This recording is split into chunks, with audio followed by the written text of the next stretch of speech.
It's 6:01. I will call the Port of Newport regular monthly commission meeting to order. I will start the agenda off with any changes to the existing agenda by the commissioners. Anyone have anything they'd like to modify at this point? Okay. Well, I also wanted to, our next item is a brief introduction for those that are here. I wanted to take a minute to introduce our candidate for the interim GM position here at the Port. Her name is Terry Dressler. She's in the audience there. We are in the process of working through a hiring process at this point. So Terry hasn't been officially installed, but the commission has met, discussed, and voted to move forward with her as our primary candidate for the position. So Terry comes to us with a great deal of experience and background, certainly in the nonprofit and public world. I think she's going to be a nice grounding for our board. We also felt that she has a great degree of skill in working with staffs, just like that we have here, coming into situations where she might not have all the background and details associated with things, like in our port. She doesn't necessarily have a port background, but I think her background in her other work with the interim director of the Metro Oregon Zoo, the Metro Visitor Center, you guys have seen, if you haven't, you can see her resume, was part of our last meeting packet. So I think that it was, again, something that really swayed a lot of us to move forward and be supportive of Terry working with us. I can say for myself, I'm really excited about the prospect of working with you, presuming we can get all the details worked out on the contracting and things like that. And I just would encourage anybody, Terry will be here for the meeting. After the meeting, you're welcome to catch up with her as you see fit. So I just wanted to make that introduction. And Terry, thank you again for making the run down here. Absolutely. Thank you. Great. So next item on our agenda will be our first public comment session. So if you would like to make a public comment, please state your name. You'll have 3 minutes to do so. Anyone? Nothing heard. We'll move on to the next item on the agenda. Election of commission officers. And Aaron, do you have any, or Karen have any guidance or anything you'd like us to consider while we're doing that? You can consider somebody nominating a slate or dealing with the positions individually, and somebody might take a nomination and ask if that person will willing to accept it after the second. Okay. And then vote. Well, I will certainly hear any recommendations or comments from the commission. Yeah, Jeff. I'd like to make a motion for a slate, the same, roll over the same as last year, which would be Stuart as president, Sarah as vice president, and Walter as secretary. Okay. Anyone have, so I suppose we would hear comments on that? Or you can give a second now, and then your comments. Okay. Does anyone have, you would like to second that? I'll second that. Comments? Walter? No, I'm fine. No comments. You sure? Yeah.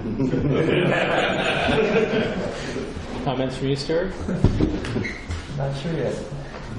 I think you're a great president, Stuart, and I hope you come to all the meetings. Well, if I know a good vice president, we'll certainly get it. Jim, any thoughts?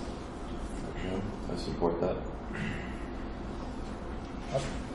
I'll just say I appreciate when you stepped in and what you've done, and that's why I nominated the same slate.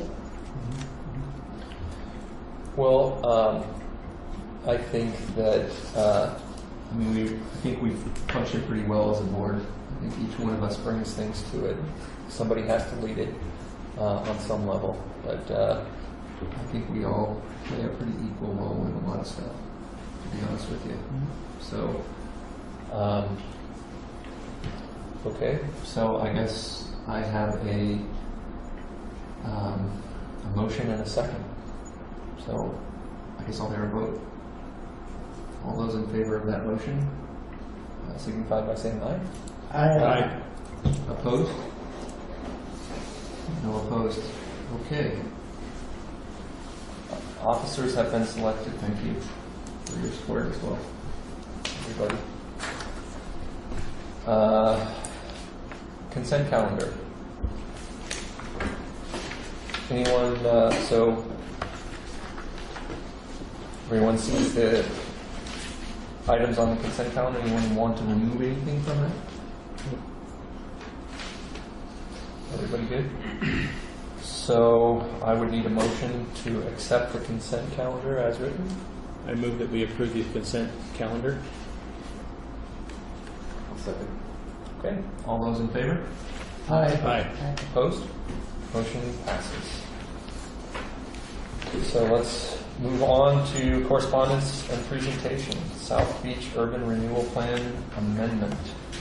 I don't have anything to add to these. It's basically just included for your informational purposes. So they're just in there so that you can read them. And let me know if you have any questions. Any action that we need to take at this time that you know of? I don't have any right at this very moment. I need to review the amendments to the South Beach Urban Renewal Plan more. I just got it yesterday. I just had a chance to review it for the first time yesterday, so I need to go deeper into it before I can tell you we need to do something with it. So I don't have anything for me right now. Okay. Any other commissioners have any questions on that? no. So what, I guess, Aaron, what is the timeline or what's the next step for it? Or I guess you answered that you don't know yet yourself. Yeah, that's Okay. right. But we are not remiss by not addressing anything about it at this point. And that's the South Beach. Is there any, I guess I'm becoming a greedier and greedier commissioner. Are we just giving something away, or are we getting something if we are giving something away, or is it just we just gave rights to some little corner of roadway for their project that's ongoing? I need to learn more about urban renewal before I can really answer a lot of questions intelligently about it. So, like I said, I just reviewed this thing for the first time yesterday. So, I couldn't really give you a good assessment on anything right Okay. now.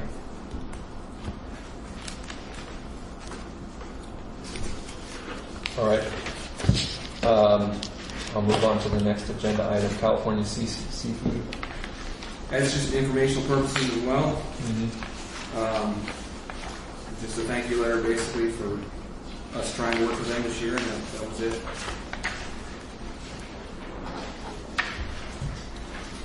All right.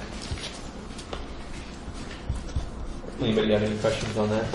Nope. Seemed like a positive thing that was unfortunate Yeah. it didn't pan out more, but I saw that equipment show up and on site, so I don't know where to look at the equipment, talk to Matt, he was very, very nice, and just sorry that they missed the bike this year, so he was rather good. He was very impressed with the terminals and the port, and the staff, and gave quite a shout out about Aaron, actually, so.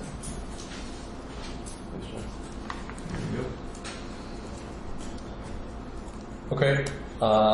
Moving on to old business, accounts paid. Does anyone have any questions? Yeah, go ahead, Sarah.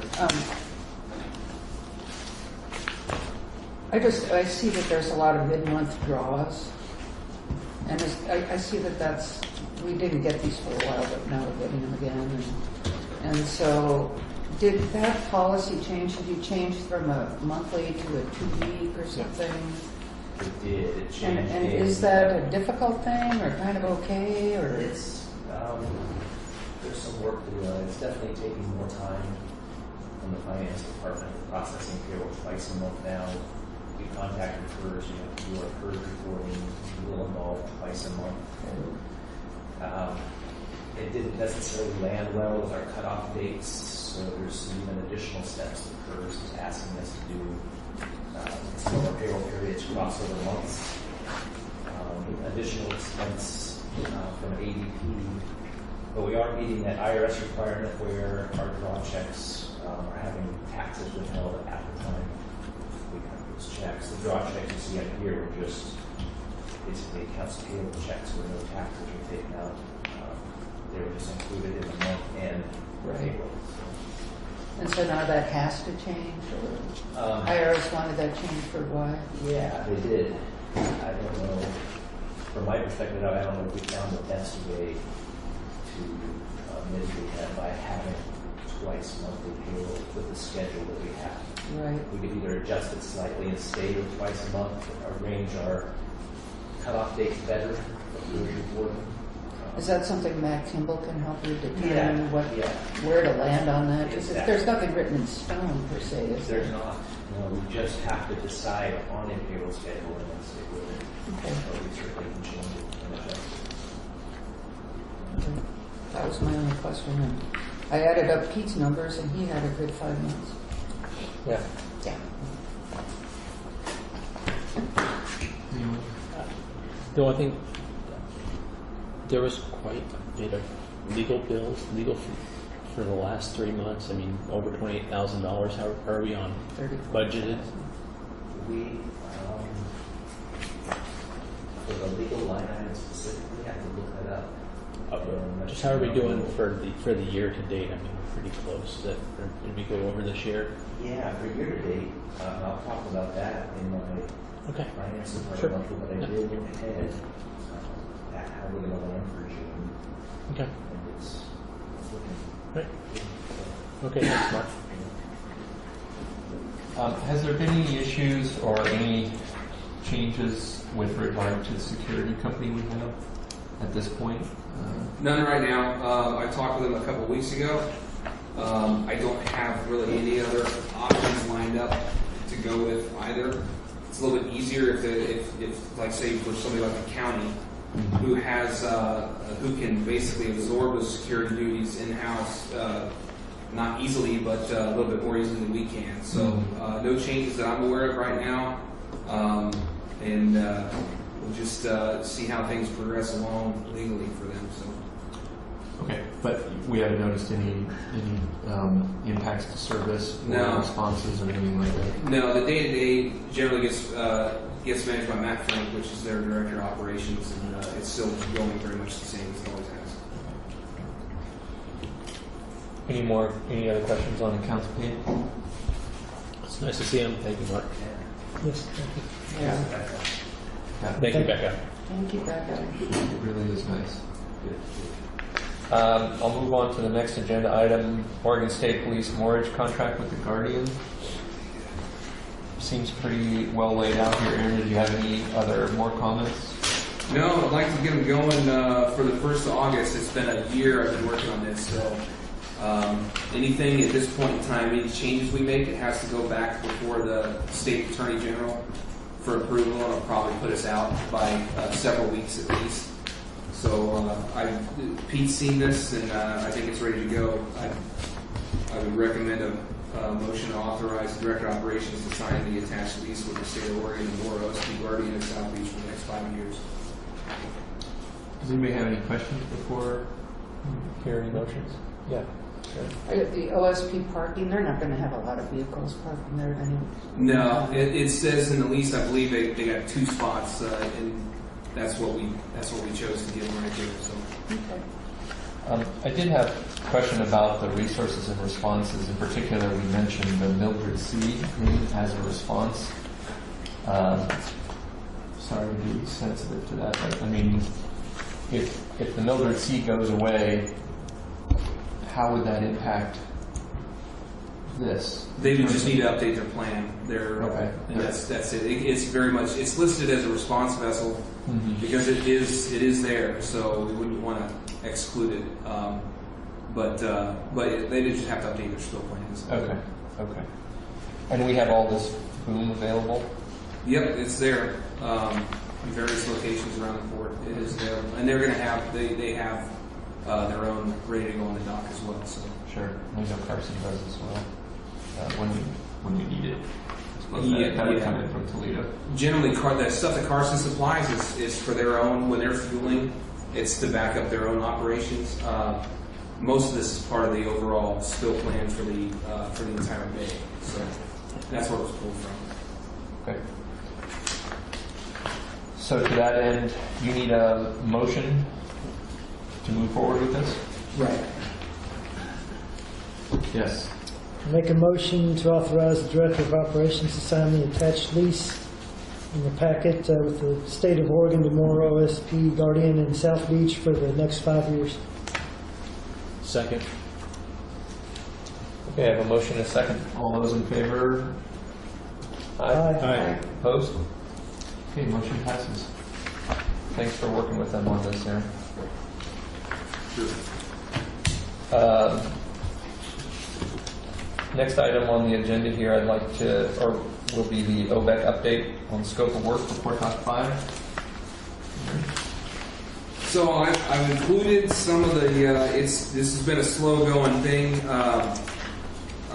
but it really began with OBEC in 2016. I included some of the backstory on the overall project and how we arrived where we're at on this staff report here. I won't read the entire thing. One of the things I did want to point out was we have a budgeting discrepancy. When I contacted them in March and asked them for an updated estimate, they gave me a figure of $86,625 for the year. But there were several tasks that were pulled that weren't completed in the last year. So we came in well under budget last year. We paid about $61,000 for services to them against the budget $115,000. So this year we have a couple of those items that still need to get completed. So it pushed the overall cost estimate for final engineering to about $140,000, which is $52,875 above this year's budget. We still have room in the budget in the contingency area to pay for that. And it's not a project overrun, it's a timing discrepancy that bridges over the fiscal year there. We're actually still a little bit under what we were estimated to be on the overall project. So that's the only thing we need to get addressed as far as budgeting goes. Would be we would need to plan to change our budget in order to cover this if we elect to move forward. We've got some concerns from some folks in the public about getting feedback from ODF&W early on. I did get a written statement from them that indicates they're aware of the scope of the plans and the permitting and everything, and they have no objections to it at this time. Is that a concern with regard to mitigation? Yes, any kind of mitigation or any other impacts to their concerns, and they've said that they have none at this time. So. The attached scope that I put here covers all the details of what they'd be doing for us, and the total projected cost for final engineering plans and consulting work is $139,500. That includes several contingency items that may or may not need to be implemented. So in order to move this forward, I need a motion, and I have the verbiage there for you. I have one question. So we're going to take this out of this year's contingency. We didn't have any, that $54,000 didn't carry over from last year's budget? No, it did not. Okay. It did not. All right. Yeah. Okay. We could have, but the thing is, when the budget was going on, when we were working those numbers out, that was like in March or so. Right. And then we didn't revisit it before we finalized the budget. Okay. So. Right. And will the $139,500 get us across the goal line for a complete set of essentially engineering ready drawings? Yes, that we and can permitting. actually get bids on? Right, and permitting as well. Everything that it covers is in the scope that you see there. Okay, so basically, essentially, if we spend this money, we will have a shovel-ready project, basically, as best we can at this point. That's correct. Okay. And this is something we could use for that MARED grant that just opened up last week. Yes, as a matter of fact, I went back and did some looking. When we originally first started looking at this project in 2016, there was a work session, and there was a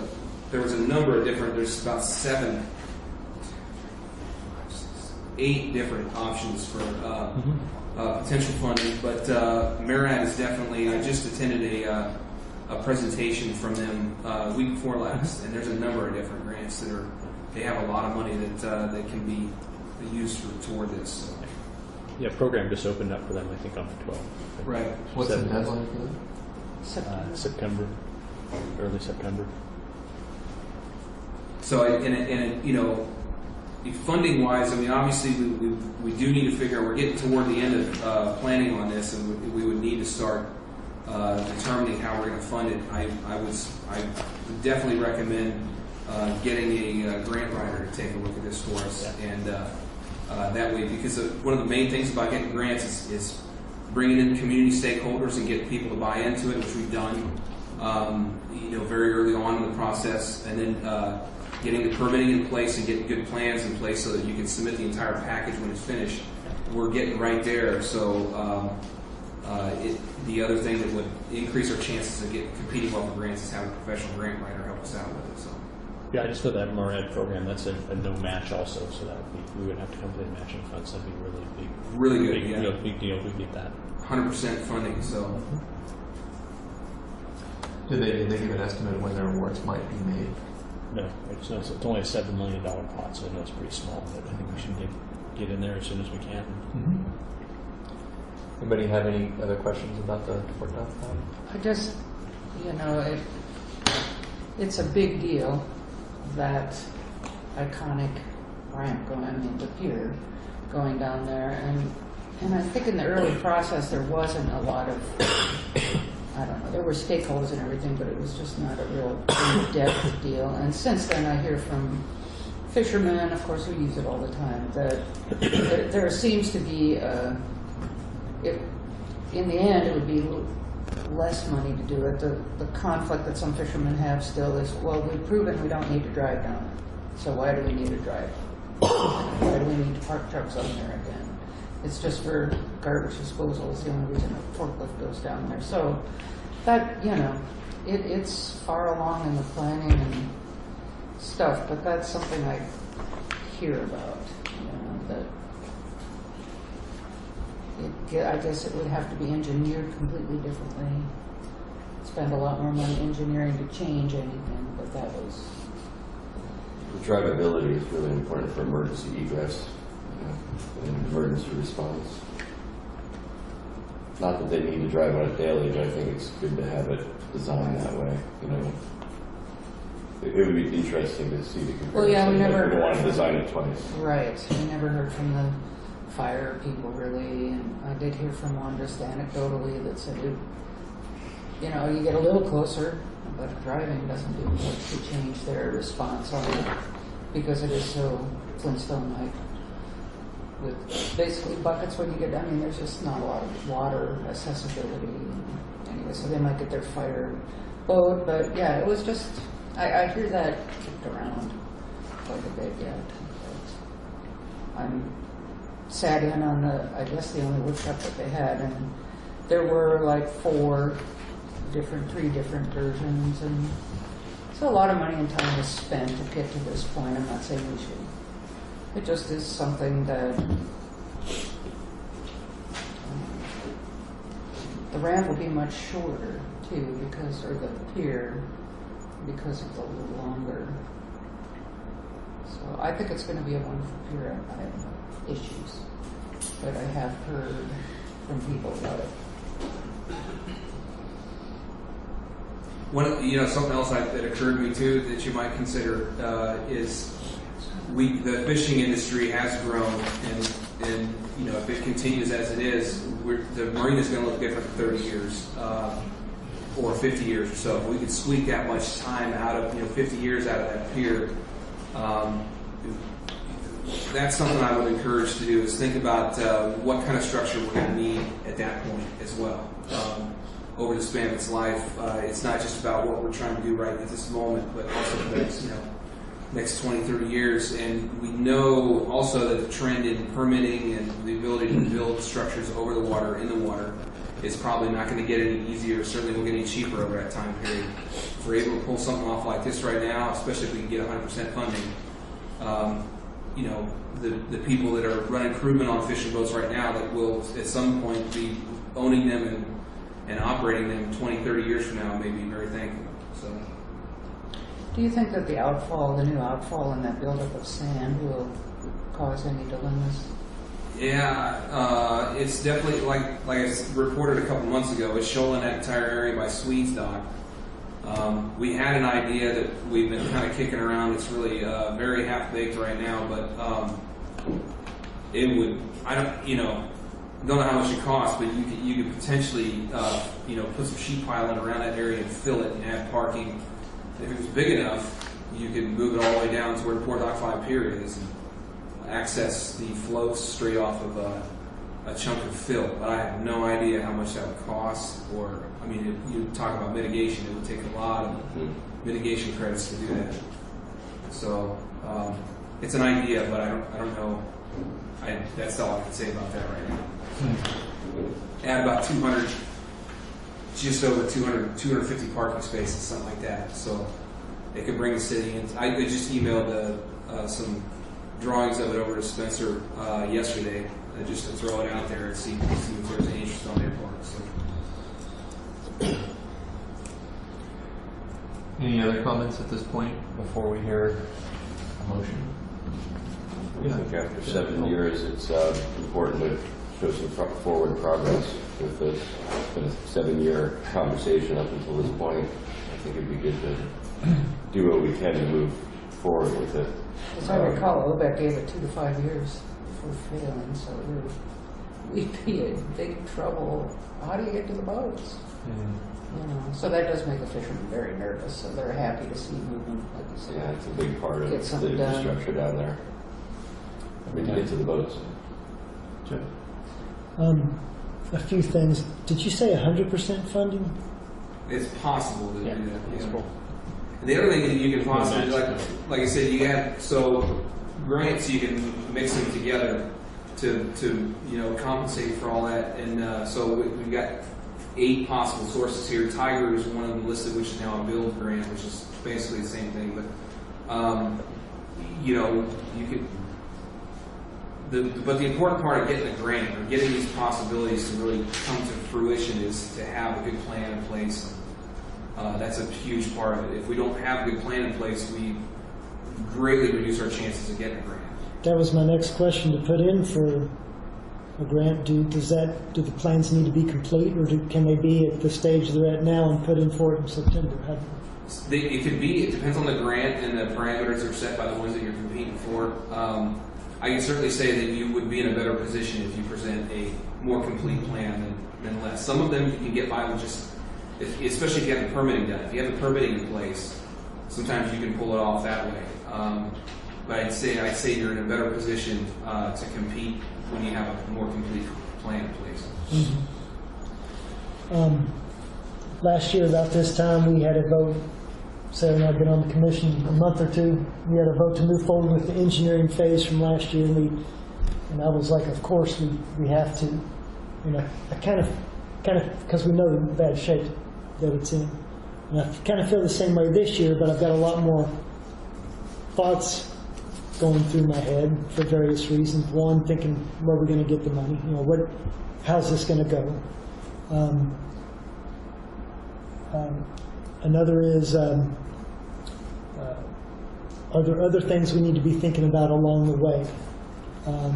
Whether it's what Sarah and other people have alluded to, different configurations for it to make it cheaper if we can't get grants, or is it possible to do a repair? I saw a repair that was done at another dock that totally different situation, but it made me wonder what was possible that way, and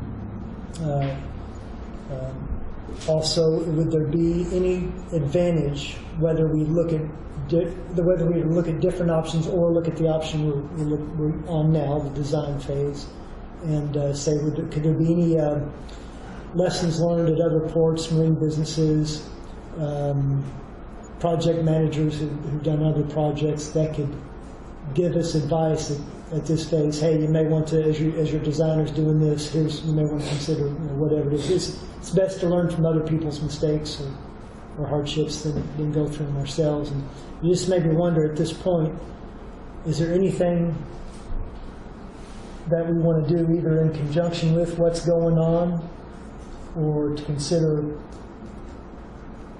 anything else? For example, if there's a engineer, a port, a project manager somewhere else who's done something very similar, what did they learn in the process? And I don't want to necessarily add a bunch more work to you or open back up a can of worms when we're already going down a pretty good path, especially if we can get a grant. But is there anything else we need to be thinking about at this point, since we're talking about Port Dock 5? I just kind of wanted to. I'd mentioned this to Aaron. I just kind of wanted to open it up to the rest of the commission. Does anybody have any thoughts about that?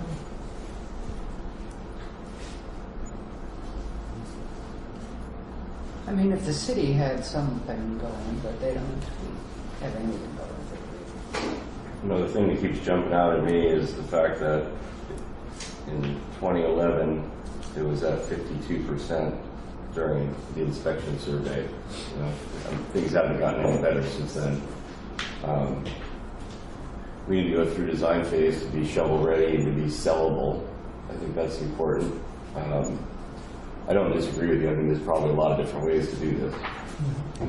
I think getting that through design is important. I think if we get through design, we have this package in our hand, and still something needs to be fixed, we can still put a temporary fix. As far as if we had to, we don't want to do that ideally. I think it's. I'd like to hear this is your recommendation at this point, right? It is mine, because I'm sure there's probably many other different ways that we might be able to do it, but time is so much of the essence right now, and that's what worries me the most. Like you said, I've been underneath of that pier just a couple of months ago, and it definitely makes me very concerned to see the state of it. The holes in the pilings, they're wooden pilings that basically have no core to them anymore,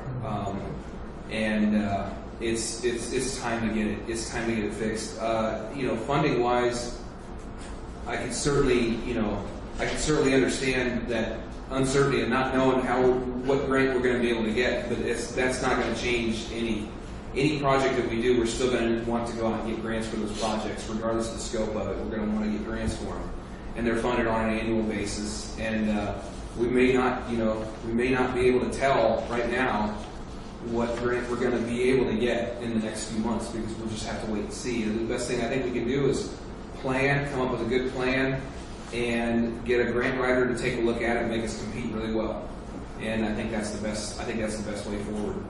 I can say that OBEC, one of the reasons why they were selected was because they scored so well. They have a well-established track record of forecasting accurately and very specifically what their costs are going to be, and they so far have come in pretty well. They're consistently under it so far. We got a little ways to go here to see how it plays out, but I think that this is the best way to go myself. Is there, I read this, but I don't recall now if there was a timeline when they think they'd probably get the scope of work complete. To have it complete this year, I didn't actually specifically ask him when he thinks they can have it done by.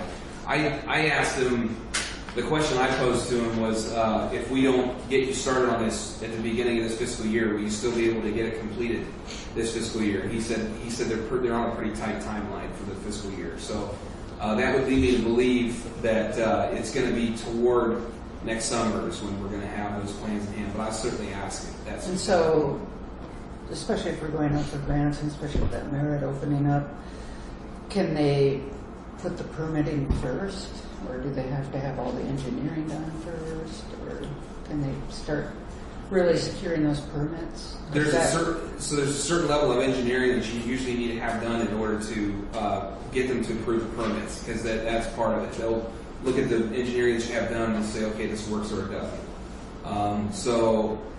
We still have a little ways to go on some of that to be able to get those permits in place. But they are moving now. They're on their way. So. Any concern about the contingency, using that portion of the contingency by any of you guys? You've been around longer than me. No, I think we need to do this, and I think we can look at any modifications we may or may not need to make to that in a supplemental budget if we need to reallocate any funds. I think going forward, more to get to your question, Jeff, from my perspective, I mean, what worries me is just some of the stuff Aaron just said, that, you know, a big storm can take this thing down, given how bad it is. And the further along we are with a design, the better off we're going to be for whether it's emergency funding or, you know, I think we can make a lot of cases, but it's tough to start from square one. Yeah, and actually, time being of the essence and how bad this is really made me think about this, because if we bite this off $100,000 at a time, I mean, we're 25 years from now, we have it paid off. And so that's what kind of makes me think, just being a little concerned, what else do we need to be thinking about? And boy, that'd be great if we can get a grant. Okay, let's say we're going, let's say we go forward with this like we're doing today. Is there anything else we need to be thinking about? We've all heard the stories, and I've heard some of them from David Jinks about the terminal, where you get down the road $100,000, $500,000, and then you got to change your directions. Would there be any benefit during this process, during the next year with OBEC, to check in with other ports, check in with other people to see if there's a similar process and lessons learned? Maybe even bring somebody down here. Yeah, and say, here's where we're at, here it is, here's where we're at with the design. Maybe even have the engineer there. Is there anything just to kind of make sure that we don't get 6 months, a year, 3 years down the road and there's this big moment of, oh my goodness, this doesn't work because of such and such? Yeah, I think so. I think general contractors can help it out a lot as well. We missed the opportunity to use the CMGC process with this, but definitely floating these plans past general contractors to help us really help us ask questions of the engineers and point them in the right direction to reduce costs later on down the road. I think we're at a good point right now where we can do that throughout this last year, this last phase. I think that would be a very good thing. I certainly, talked to other ports that have recently done projects similar to this. It's a pretty straightforward project. It's just a straight pier. So it would be very difficult for me to do that. And I certainly am going to be doing that because this is it's important for my learning process to do that. I think. So one of the things that Mark and I had talked about as well is if you picture if you look at the grant situation and you're concerned about covering it with cost, our budget does draw our reserves down a fairly significant amount this year. And that's something to bear in mind. It might be worth considering looking again at that capital improvements list and possibly, or anywhere else in the budget, to try and find something that would, leave us closer to that $2 million mark, which is what we've been carrying year to year. Because right now, we took a look at some other ports, and as an example, here I got Astoria. They're carrying their ending balance is $2.1 million. Coos Bay is $2.7 million. Port of St. Helens was $5.7 million. And then there's some smaller ports that carry around $500,000 or so. It's just something to bear in mind that if for some reason we don't perform well on grants, you would still have some reserves there to be able to cover some of that cost. But We were at around the $2 million mark, and I think this budget takes us to 232,000, so we really reduced that. Yikes. yeah. Well, maybe we'll get to that when we get to this financial discussion. So back to the issue at hand here. You have a recommendation here in our packet, and I think we need to hear a recommendation or a motion from the commission here to move forward or not. So at this point, is there a motion to move forward as described in our meeting packet? Yeah, I move that we authorize the Director of Operations to contract with OBEC for final engineering of the Port Dock 5 pier not to exceed $139,500. Is there a second? Second. Second. Sarah seconded that. Okay. All those in favor of the motion signify by saying aye. Aye. Opposed? Okay, motion passes. Thank you. Yes, Jeff. Would it be possible to, I want to say every monthly meeting, but maybe have a check-in, maybe at a monthly meeting, maybe be part of your report, hey, here's what Port Dock 5 is, and we found out maybe when the plans are expected to be in hand, or whatever, just kind of little updates. I'd be interested Definitely. in hearing that. Yeah, I can certainly put something in there and show you where we're at, how many tasks we completed or where we're at in the process. So. Yeah, any other information. I do appreciate, further on in your report, just what you're working on, this and the city wall, a lot of things that are pretty front burner issues as far as infrastructure, and thank you for that. And I think I'd agree with Jeff. This is one of the biggest projects we have going right now, and probably one of the most vulnerable, I think. So that hearing about that progression would be helpful. So, I agree. Okay, let's move on to the next General Manager recruitment process overview. So this is for the permanent position, and I don't want to spend a lot of time on this because there's still some details to be filled in here. We heard from SDAO on this, and I think their recommendation of you don't need to do this tomorrow. Take your time working out a couple of high-level questions, and I think they are good questions that I think the Commission will consider, and possibly with input from Terry and Aaron and others about, we have a position for a general manager, but George brought up a good question of, well, is it really a general manager that we're looking for? And I think in my mind, that's starting to me down the road that says, I think we need to look at the bigger picture here and make sure that what we are going to be advertising for in our position description we're going to be putting on the street really reflects what we as a commission feel is what the port needs right now. So to that end, I think it seemed like as we move down this line, we will have additional work sessions. I think as a general time frame, though, it seemed more realistic to be focusing on a beginning of the year, 2019 calendar year, as a hiring time frame to give us a number of months to dig through this, take our time with it. We have a stable staff, an interim GM. I think we should take advantage of that opportunity, and based on the guidance of that SDAO will provide us in this process, that we take our time with this and focus more on us having a number, well, at least a few dedicated work sessions where we can dig into this a little bit more. So I guess that's the process that I view, is we'll review the PD and the specific need for what we want that position to be. I think we will schedule work sessions to review that and create the PD, get input from the public on that as well as from port staff, because I think we should be making this position description and these decisions on how to move forward collectively as a group, not just as a commission, but as the staff and as the other stakeholders in the community are important input as well.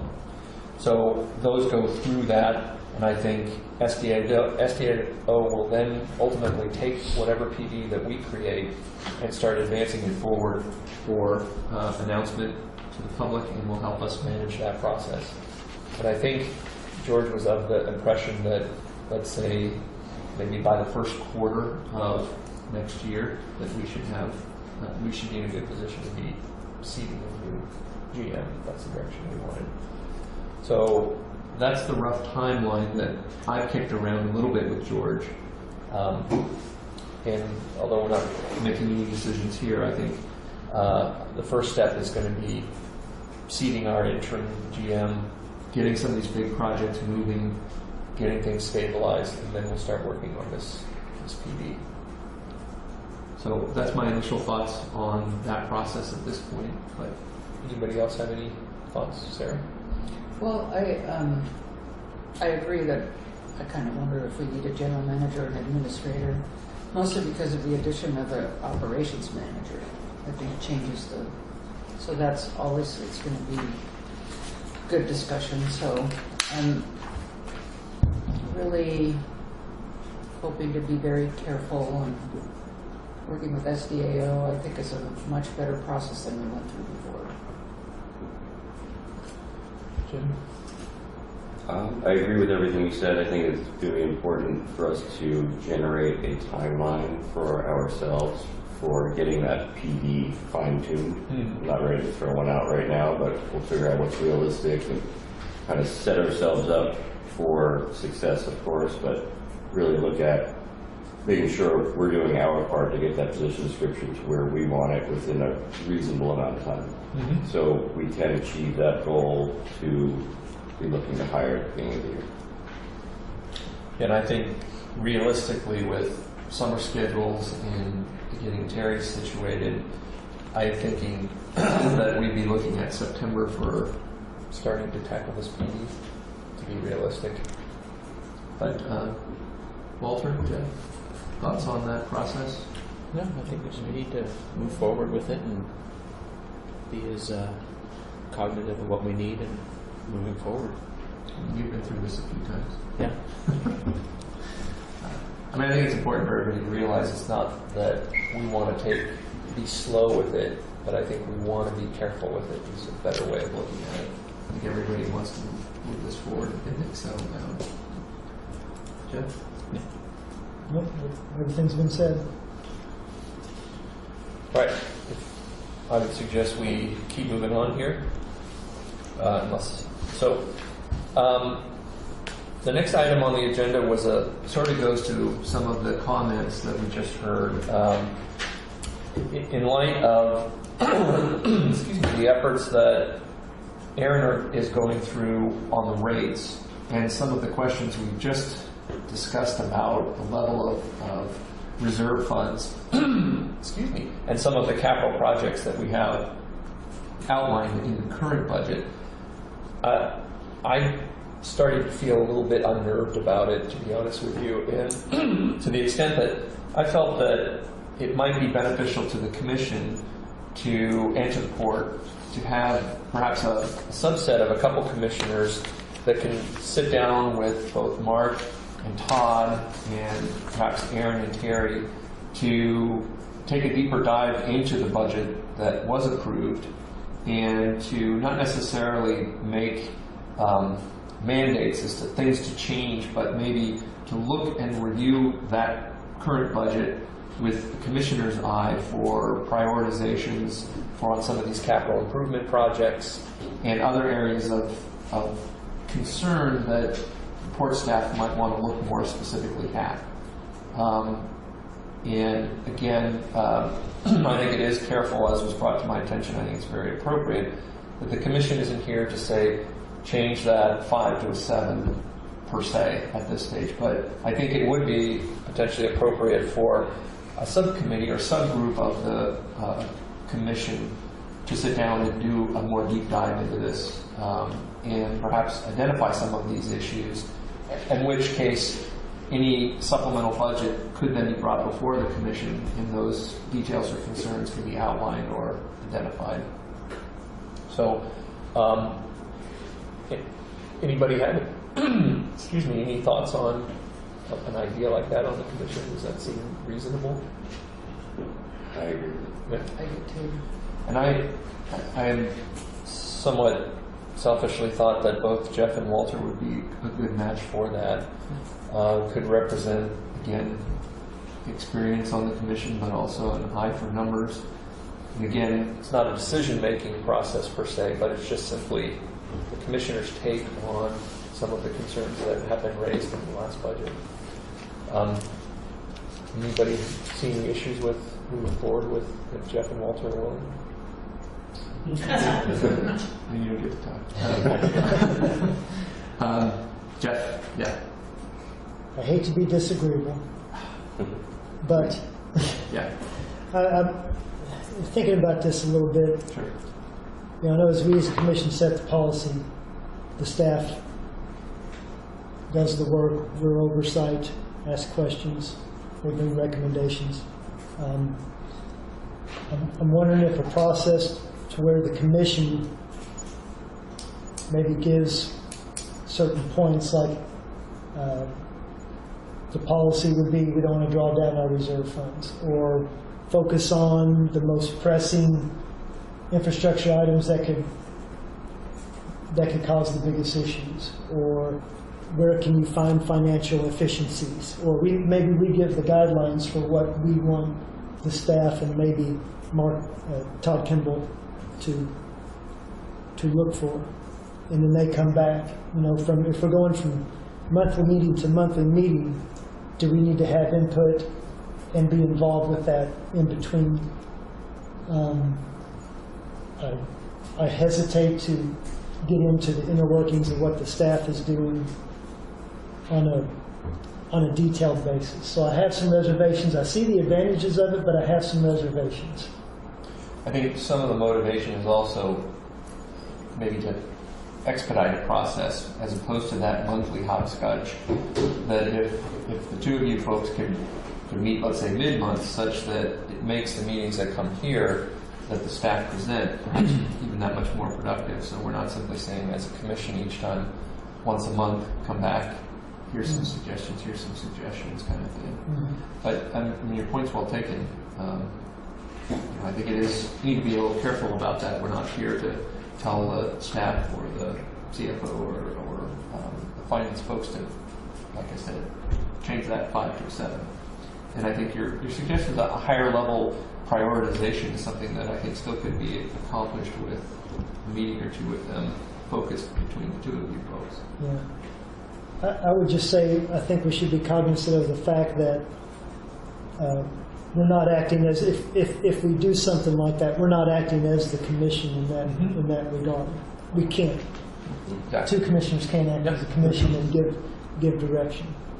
And so I would just think we should, if we go forward with that, just be cognizant of that. So.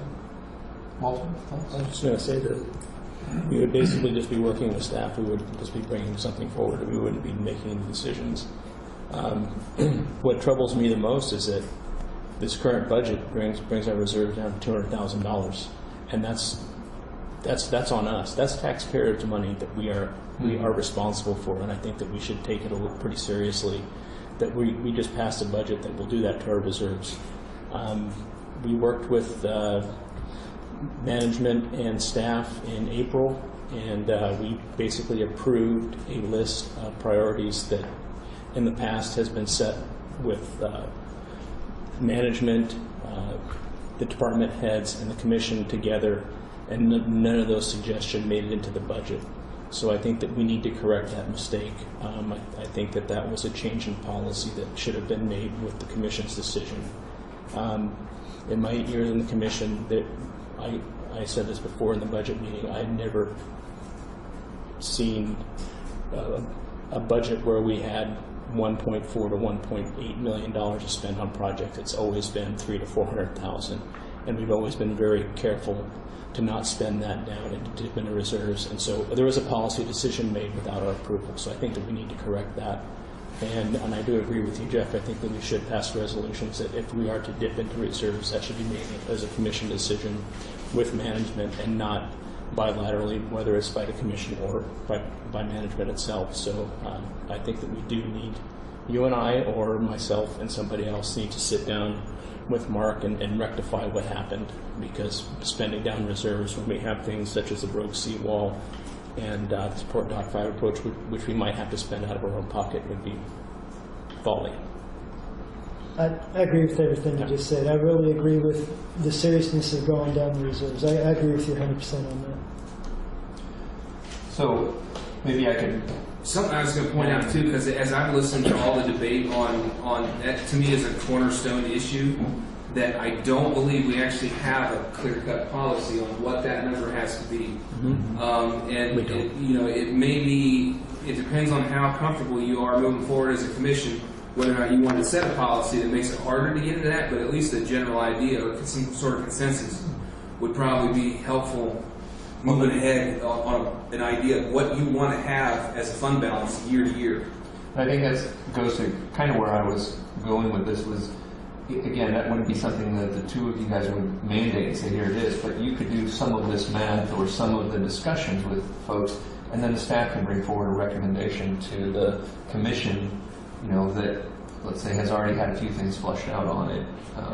I think that was really the motivation of having more of a dedicated group to dig into this, so that when it does get brought before the commissions, some of these things have been well vetted, and we can have a recommended resolution or a motion ready to go that's been sort of thought through from the commission's perspective as well. So, Mark, did you have any comments on sort of, we'll call it a working group, if that would be helpful or beneficial? I feel like it would be very beneficial. Going into this budget season, I didn't have a lot of experience with what happened in prior years, so I know prior general managers and directors of finance started maybe way back in January to start building the numbers for the year. We maybe had one meeting trying to feel our way through with Todd Kimball's help as we start the budget process. But of course it turned out differently as we know how the budget turned out. So I think it is a good idea to get several people involved in going back over those numbers, coming up with some ideas on what we want to do or set some policy for reserves. I feel like it would be beneficial. Well, and I think, if people are amenable to this still, then maybe, Aaron, maybe this is something that you can work with Mark, and when there's an opportunity for a meeting, you can reach out to Jeff and Walter, and at your guys' sort of convenience, when you have Todd available, and you can loop Walter and Jeff in on things and go from there. Sure. Does that seem okay? Okay. Yes. I would like a refresher, because my first year as a commissioner has been kind of not real slow-paced, and when Walter was mentioning that April we'd come up with a list and stuff, I need a refresher, and that's an exercise we'll be doing with SDAO, is to give our new pro tem and manager, a list of our priorities. So, we have to do that across the board on all kinds of lists of things that are prioritized for the staff to look at through the commission, what we think is our priorities. So for this, whatever little list of something, I would just like a copy of it again on a review. Oh, it'll get brought before us all again, Yeah. for sure. Sooner rather than later, just information to think about.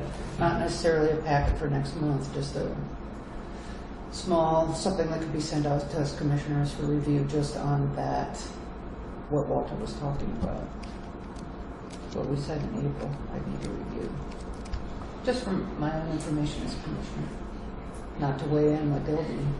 Karen, is that something that you could send out to I was the kind of commission? thinking of these guys to see. Yeah, I'm thinking probably we could send you, we could go back and grab, if we're talking about capital improvements, is that maybe? Well, that's the big, what were you exactly referencing, Walter?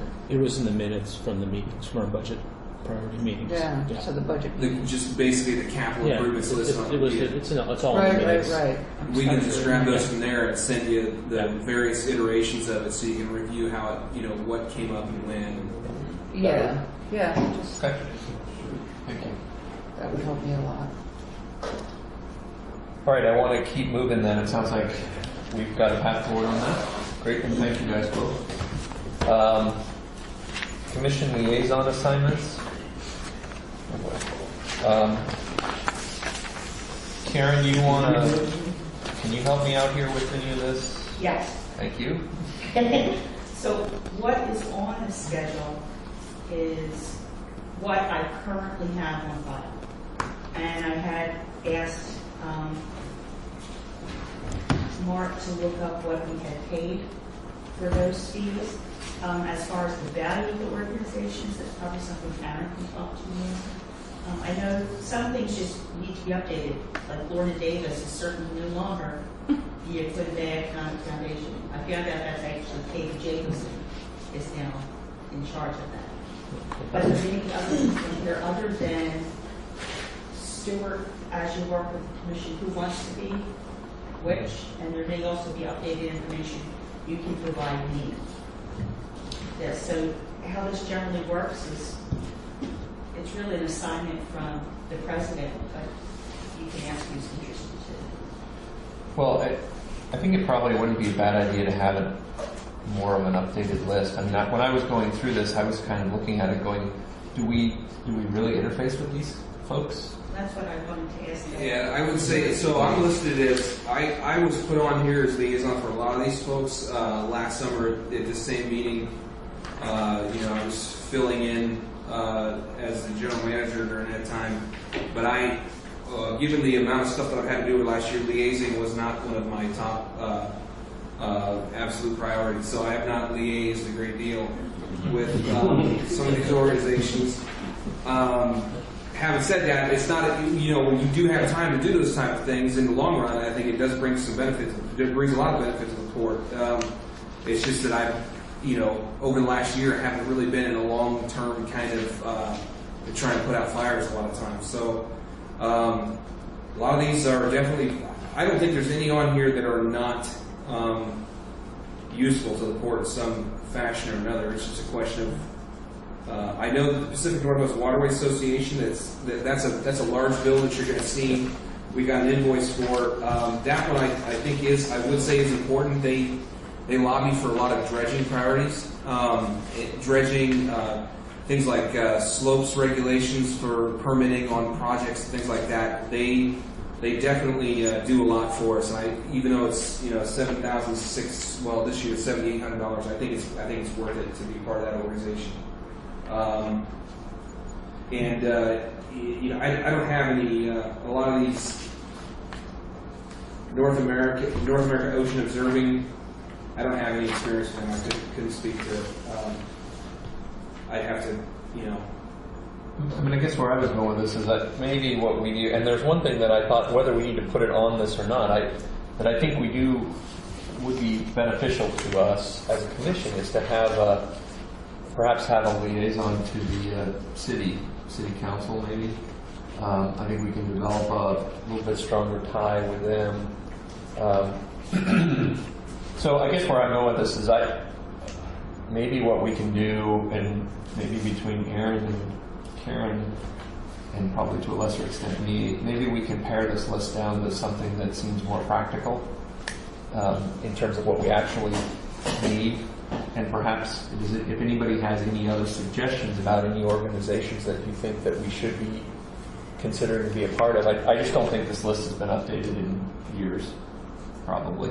and I couldn't tell you how it was decided that we would become. I can tell you, for example, the American Albacore Fishing Association, I got in touch with them to try and see if we could attract more albacore boats in the area, but I didn't think we were a member at first. Then I come to find out we were previously a paying member. Same thing with Western Fish Boat Owners Association. We had previously been members of that organization, but just didn't pay the dues, and so So what if we do this, at least for right, I mean, is there anything that we have to make decisions tonight? Doesn't seem like we do. Can we do this, maybe, like I said, Aaron and Karen, can you guys take a look at this list and see if we have some recommendations on paring it down a little bit? And can the commission look and make any recommendations of anything else they think that we probably should be a part of, whether that's locally, regionally, and then send. On this list that we should keep. Yeah, I mean, basically send your Yeah. recommendations to Karen as to anything you want to add to it, or if there's things that you think we should be removed from it. In the next couple weeks, let's say, so we don't have it languish.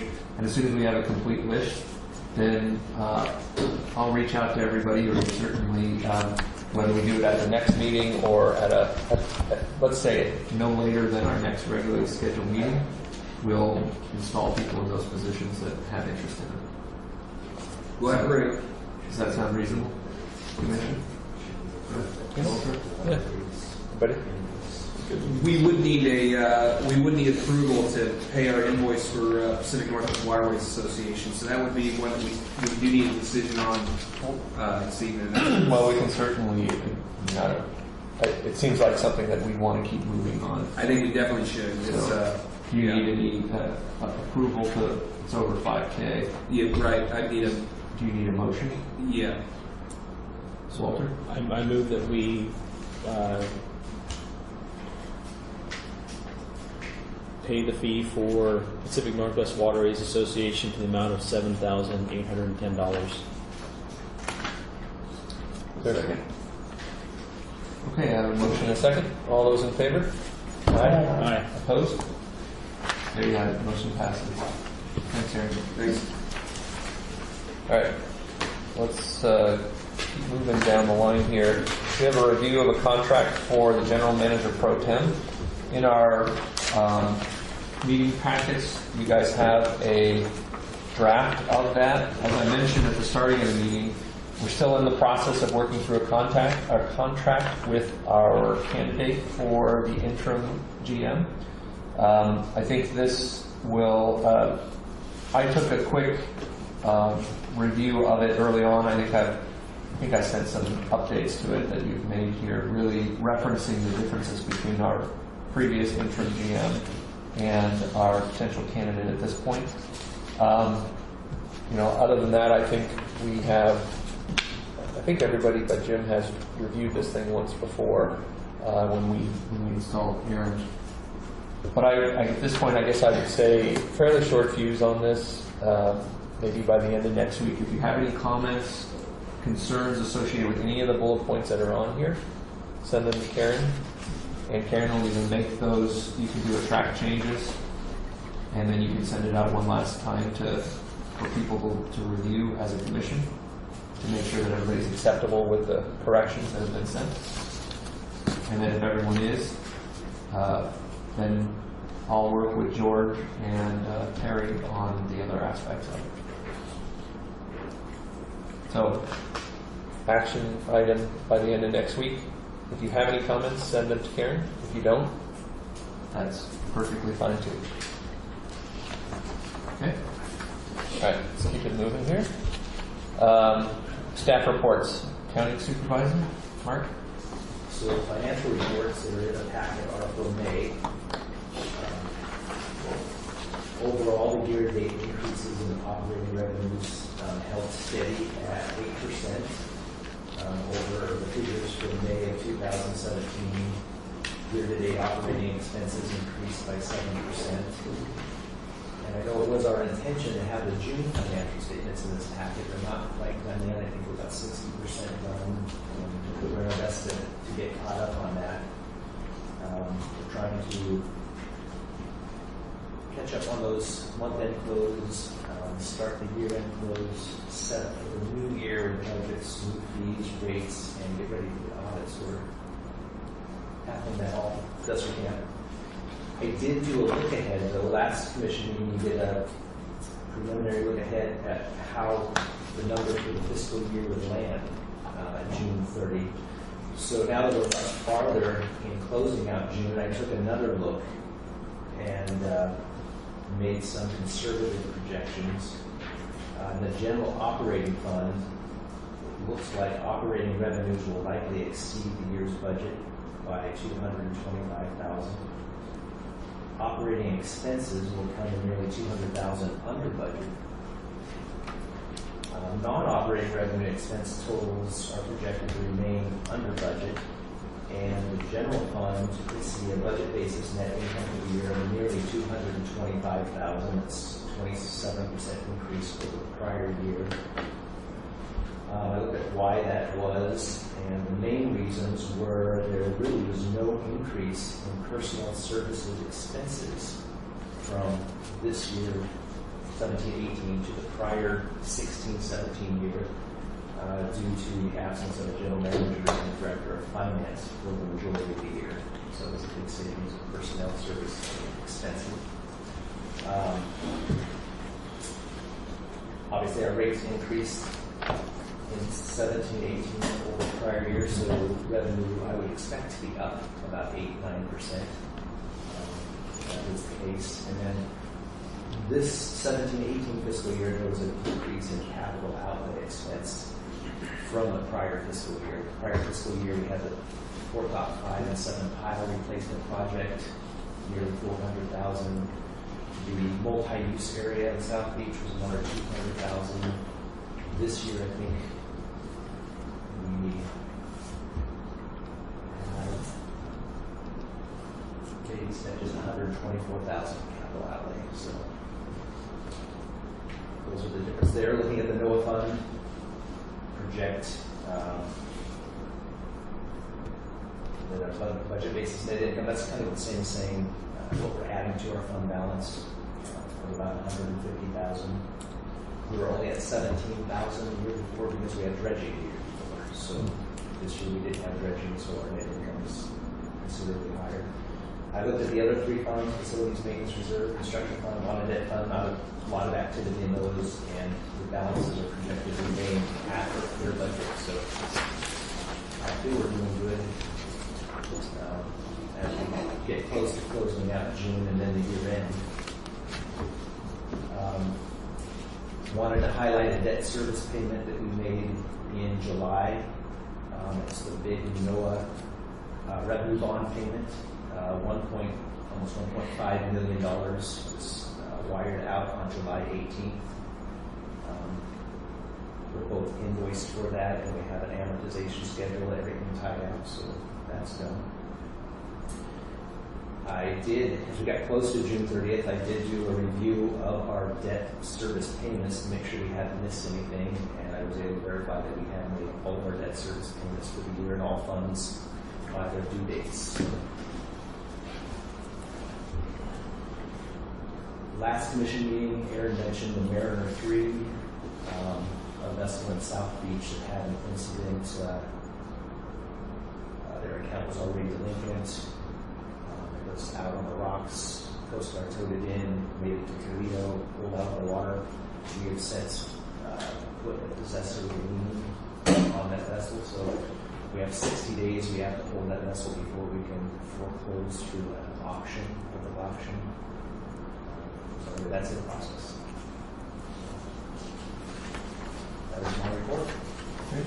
Thanks, Mark. Do you Questions? think that boat's going to sell? I don't think so. What I don't think happens so. to There's it a couple. then? There's a couple Perkins diesels in it that somebody might be interested in. Other than that, I don't see a market. I mean, it's a roughly 70s era cabin cruiser. We definitely don't want it to come back into the. Well, that's why I put it, just someone would buy it and bring it back. Yeah, I don't think it's. I don't think. Yeah, we don't want that. So. Any other questions for Mark? Aaron, let's move right into the Director of Operations report. Okay, before I get into what I have here, I did want to mention I got a call from Jason Bush from Dulles Energy today. They're down building their first tank farm down in Port Orford, so they have their funding, and they very much want to be able to lease some area off of us. Doug had directed me into putting them out at the terminal.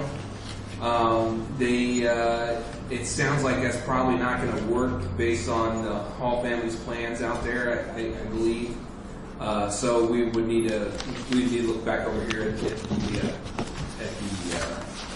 sharing plant. So it's not going to be difficult for us to get them in there. The main problem is once again going to be that whole water thing. How are they going to get salt water supplied to them? But they're definitely anxious to get that moving. So I figured I should be able to present to you in the next month a lease for a space for them over there. Over here. Over the Cherry Plant. Great. And we get that'll be some additional revenue. We get something out of that space that we previously weren't. So I'll move that forward. We got tuna coming across the commercial marina. South Beach's occupancy's up. We had a research vessel call for a couple of days. Been doing some property maintenance in the lot adjacent to the terminal building, along with the drainage ditches behind that and the net shop over there. So I was directed to put this to get some input from the commercial fishing user group on sections 1, 2, and 3 of the rates resolution. I did that this month. I'll be running it through as quickly as I can. I figured the best way to do that was to provide them with at least some figures on cost and what cost looks like for various different assets. It's certainly not anything that you could really budget accurately off of, but at least get you within an order of magnitude on the cost of a lot of our assets and the operations.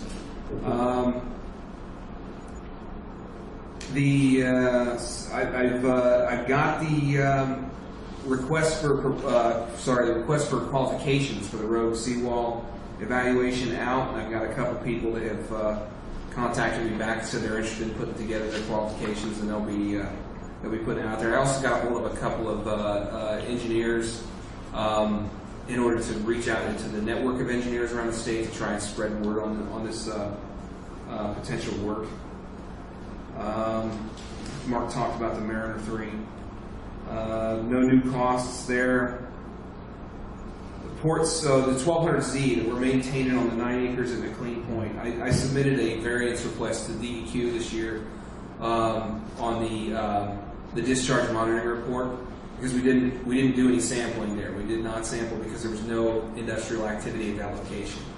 We have a 1200C, which is a stormwater permit that's made to allow construction work. The 1200Z is for industrial activity. Last 2 years running, we've requested a variance from the state. That's all well and good, and it's in accordance with the law. The trouble is that you're required to have a stormwater pollution control plan that's up to date and on site, which we have one. But there's no industrial activity that fits into the stormwater pollution control plan. So it causes, it's a problem. It's a discrepancy that we need to fix somehow or another. We don't have any industrial activity there. It's not that difficult to get a 1200Z should we have some industrial activity come up there. So what I wanted to throw out my attention would be to cancel that 1200Z and keep the 1200C in effect. So that if we want to do something with that 9 acres, all of a sudden, we can still do the construction and then we can submit for the 1200Z so that it's in place whenever that construction were finished if we were to do it. This makes compliance with DEQ regulations a lot easier and a lot less risky for the port because as long as we're not following a spill or a stormwater pollution control plan, the first violation is $13,000, the second violation is $22,000 and $26,000, and it goes up from there. So, yeah.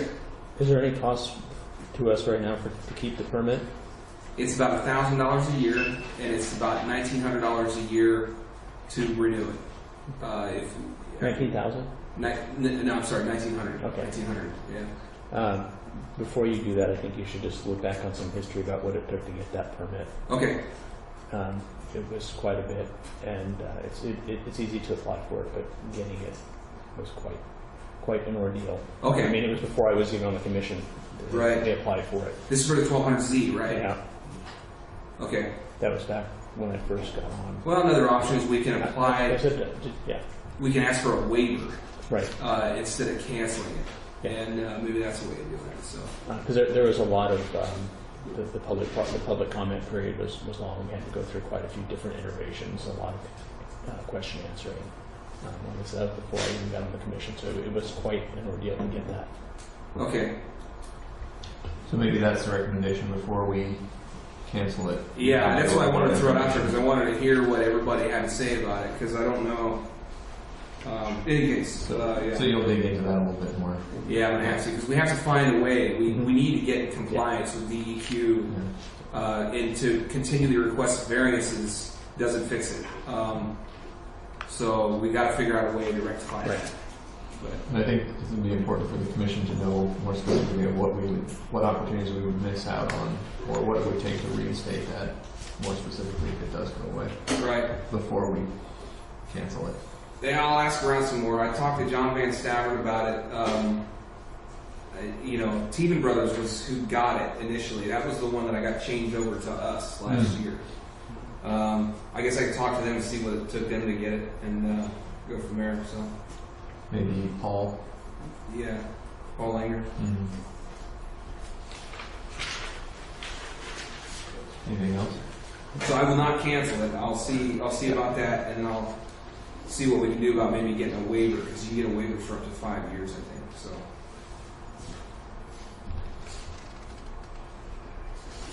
Then we're on to my next thing, which is Well, before we jump into rates, did you have anything else you wanted to add on your occupancy reports or any other updates on that?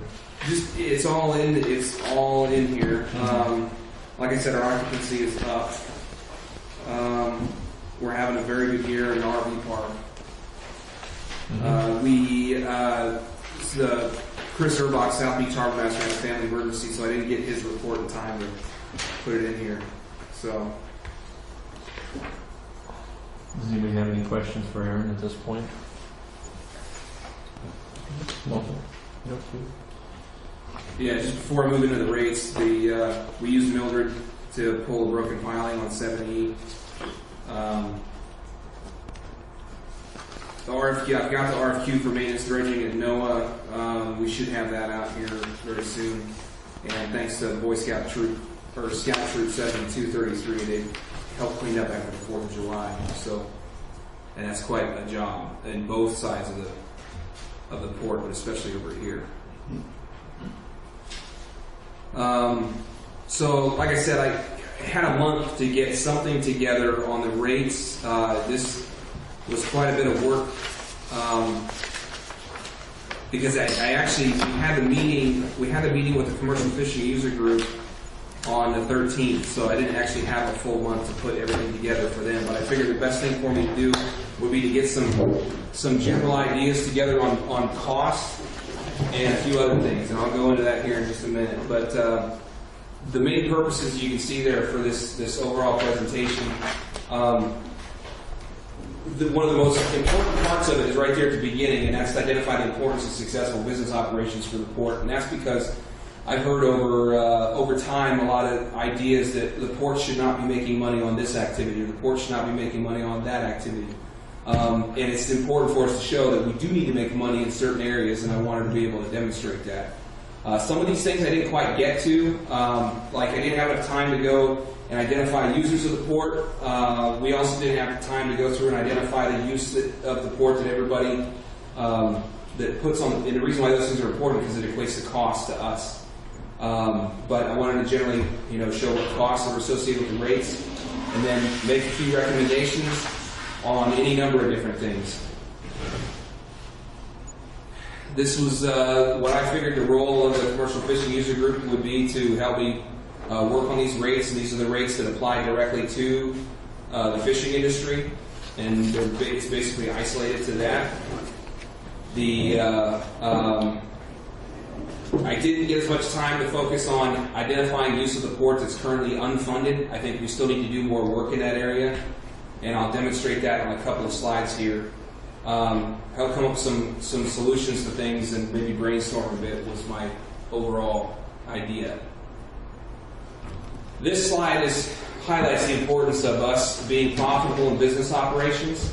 As you'll see there, the bulk of that pie chart shows, and I focus on operating revenue, or the general operating fund 17 and 18, because I didn't have enough time to go back and dredge up a bunch of historical data. But 2017-18 was a fairly typical year when it comes to that kind of stuff.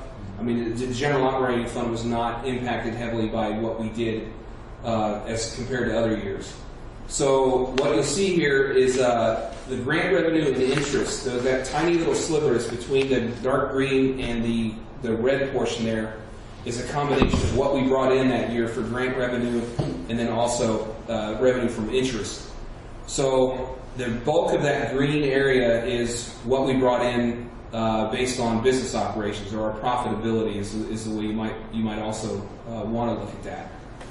So that shows, the reason why this is important is because a lot of people focus on the fact that we get tax dollars. And as you see there, the unrestricted property tax revenue that we get from our tax base is that dark green portion. It's a very small overall portion of our general operating fund. So it highlights the importance of how we need to perform in business operations. And the other major thing that we can really change there is grant revenue. If we find a way to change that segment, it places less burden on how much money we make on business operations. This kind of breaks down, that's a little bit not so easy to read, but it breaks down the numbers for you, shows the percentage of revenue that unrestricted property tax revenue brought in. And the reason why I highlighted that portion is because that's what goes into the general operating fund. We also have bond revenue that comes in, but we broke that out because the bond revenue is restricted.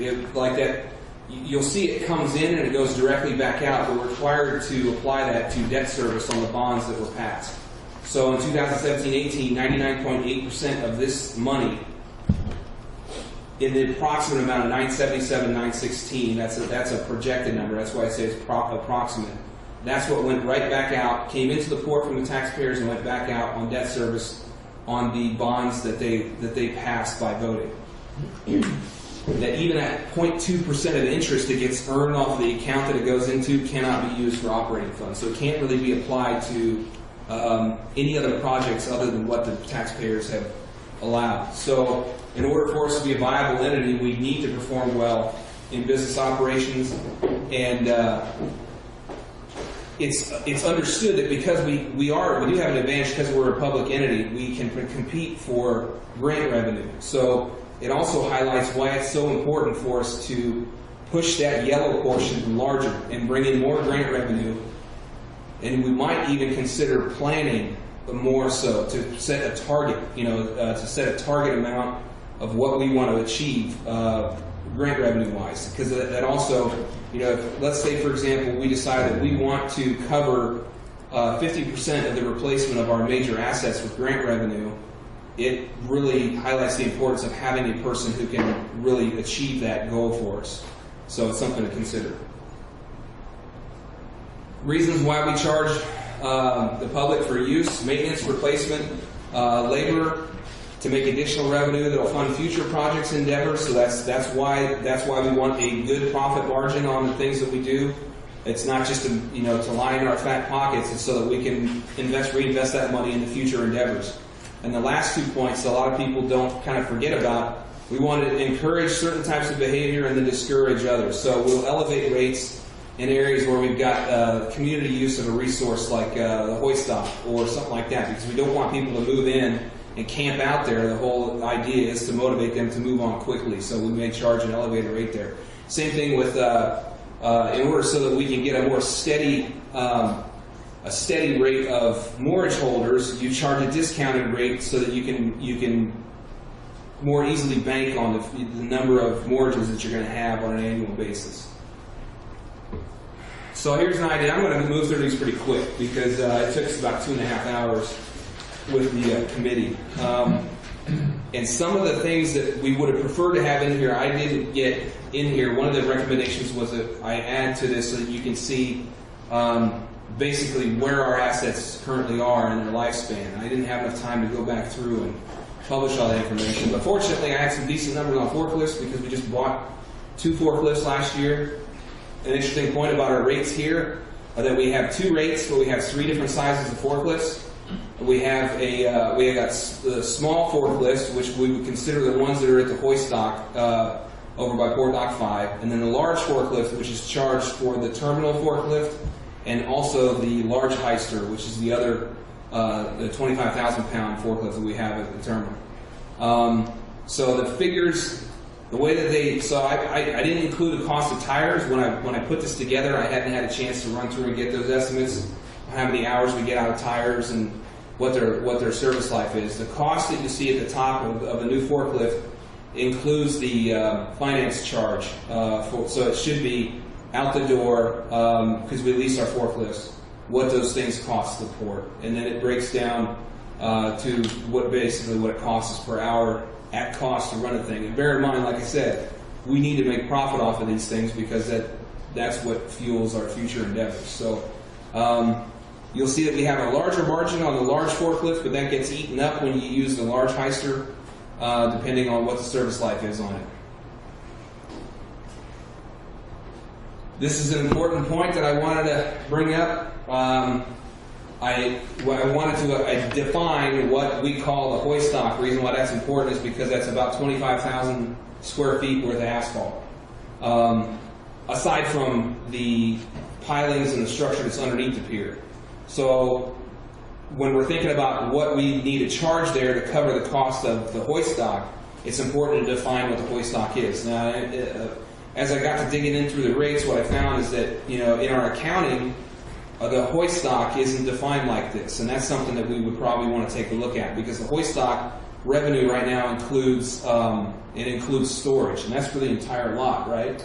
So everything that we store in the commercial marina, all of that revenue is counted toward the hoist dock, and it would be more accurate if we broke that out when we look at how much revenue we're making there, whether or not we're meeting the cost.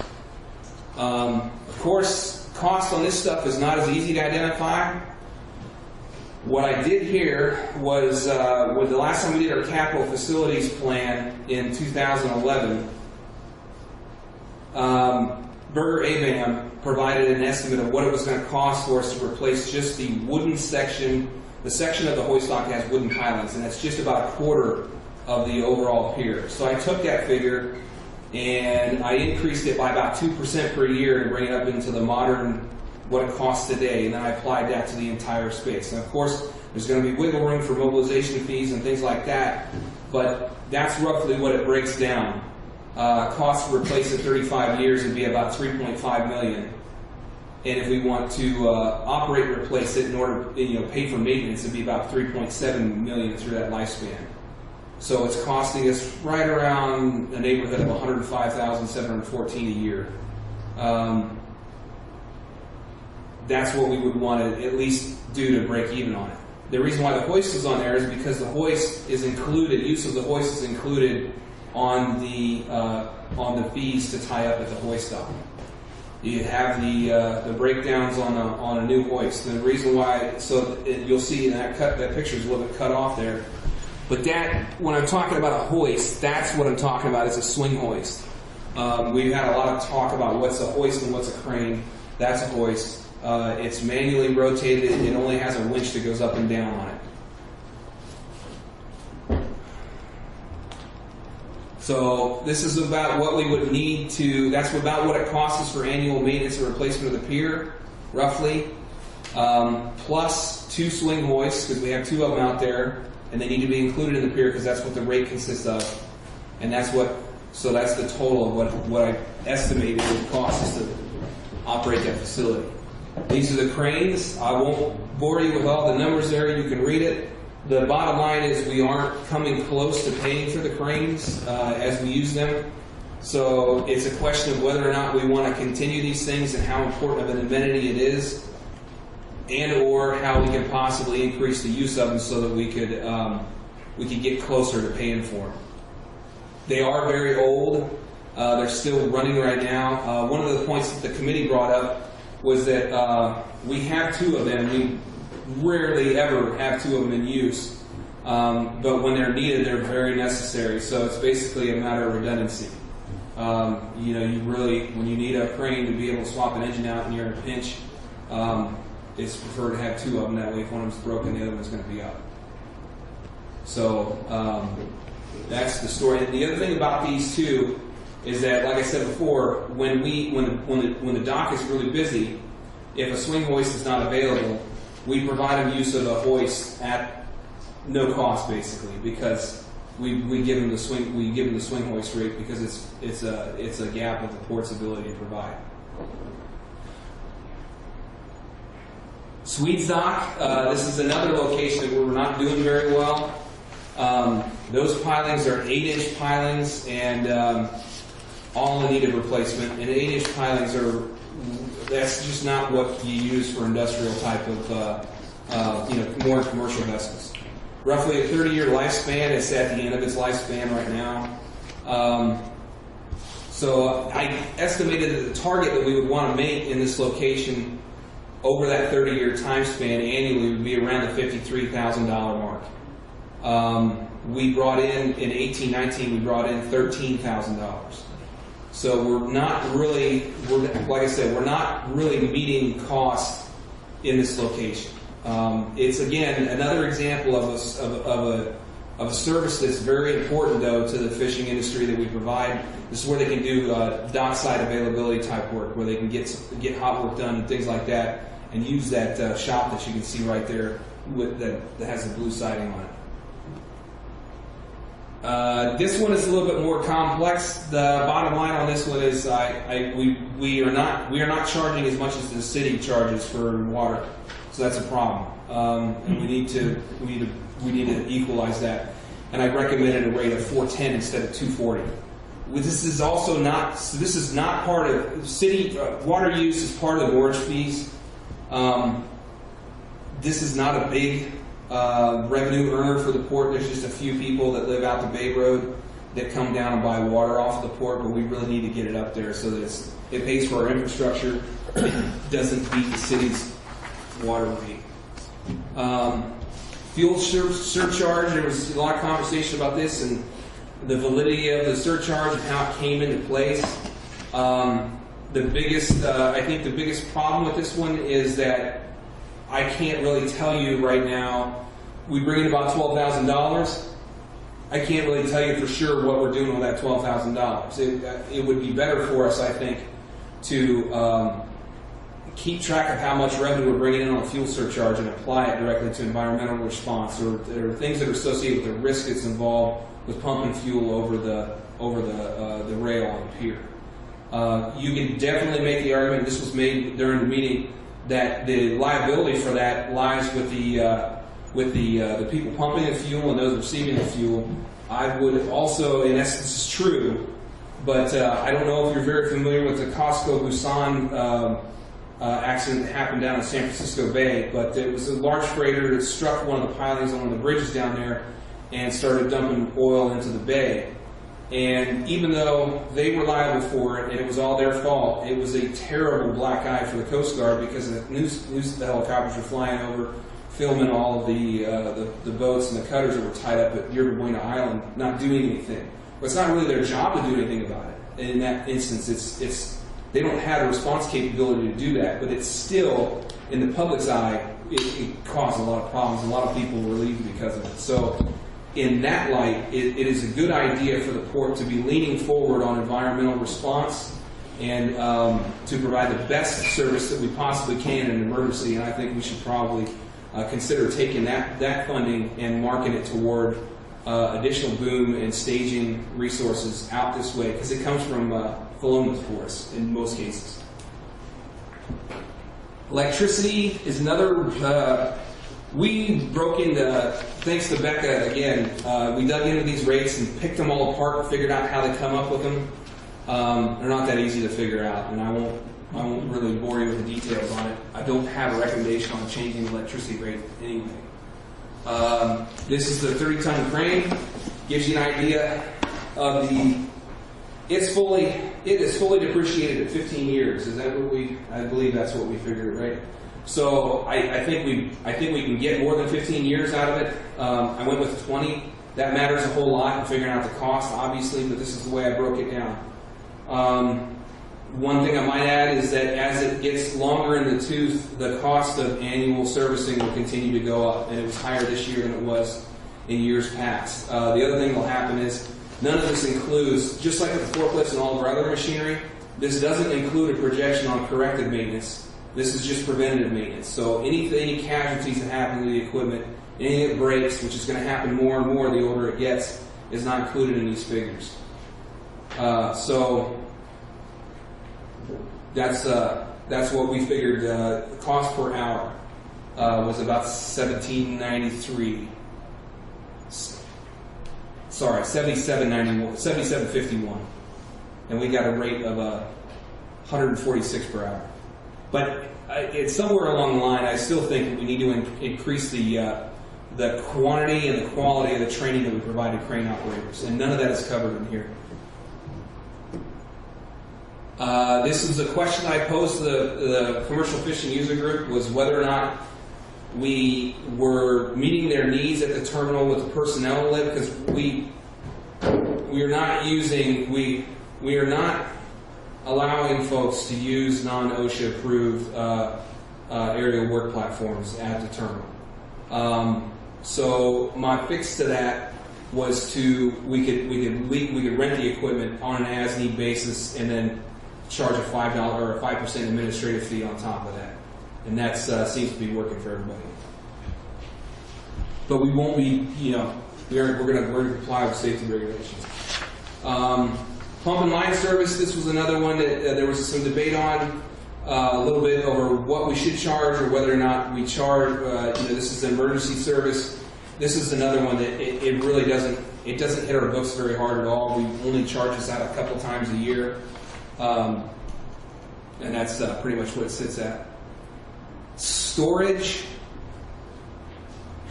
So again, identifying all the costs associated with asphalt. I got these numbers from Road and Driveway. They use it as a general rule of thumb when they're kind of getting the idea of what jobs are going to cost them. You can see what the numbers are there, and also what the rate is. So bear in mind that the cost per square foot is what it is to get it to put the asphalt in, and then there's a lifespan associated with that as well. Net gear and maintenance. This is an example. So this was one there wasn't a lot of discussion about this one as I can recall, but this is one where it doesn't have a huge impact on the facility other than cleaning up any stray clippings of net material. But overall, it's just a matter of getting people to flow through, get their net service, and encouraging people not to just leave a net stretched out someplace. Although there's some natural discouragement from doing that, you get contacted with UV rays and degrades the net over time. But this one's working, seems to be working okay right now. Work barge cleanup and disposal fees. These were our rates. We don't have a lot of costs associated with these right now. It's generally a charge in order to keep a community resource open for everybody to keep rotating it through. This breaks down port labor. What we're into it on includes payroll taxes, PERS, and those positions. Obviously, we weren't going to cover the entire pay scale, but this covers basically a supervisor and your average maintenance level person, which equates also to mid or lower level accounting staff. That's about what they cost us per hour. None of this includes any training. So any training that we do annually for employees is on top of what that cost is. Pallet charge. If somebody asks, is it really discouraging somebody from taking pallets? And it actually is. So it's working out just fine for us. After they implemented this, a lot more pallets started coming back to the yard, so it's working out fine. This is our royalty rate on dredge spoils that we have to pay to the state, and what we're charging. An additional factor in this one should be maintenance of the permits that we have in place. Like the Mount Noah has a 1200C, so what it costs us to maintain that, not just the plan, but then everything that we spend complying with the plan would be included in cost there, but I didn't get it up here. Key cards. This is another one that discourages people from losing it. or giving it to somebody who isn't supposed to have it. Okay, so it came down to moorage. A lot of folks don't realize we pay state waterway lease for all of our facilities. Those are what those costs are. These are based on a percentage of revenue in both locations, right? Or is it, yeah. We can choose to pay either a percentage of revenue or a flat rate. I don't know how the choice was made. I've never analyzed to see what the better choice would be, but that's what we're paying right now for those two locations.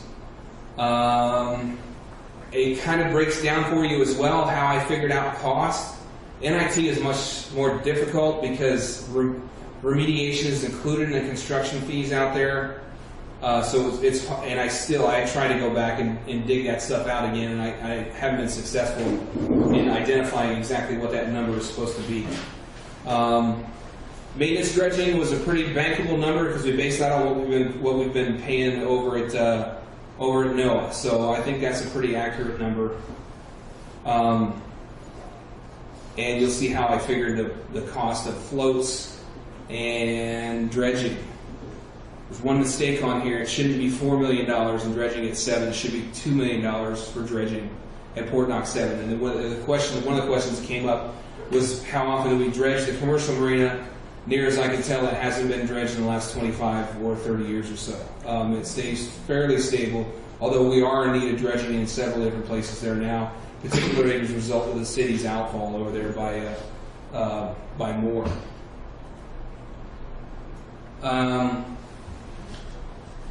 So this shows here, I figured to rebuild the commercial marina in 30 years with a 2% annual increase. And I get it, we may or may not be pulling it off in 30 years, but that gives you an idea of what the cost probably may look like. That waterway lease over 30 years equates to about $1.1 million. And annual revenue in 17-18 for moorage at the commercial marina was $404,000.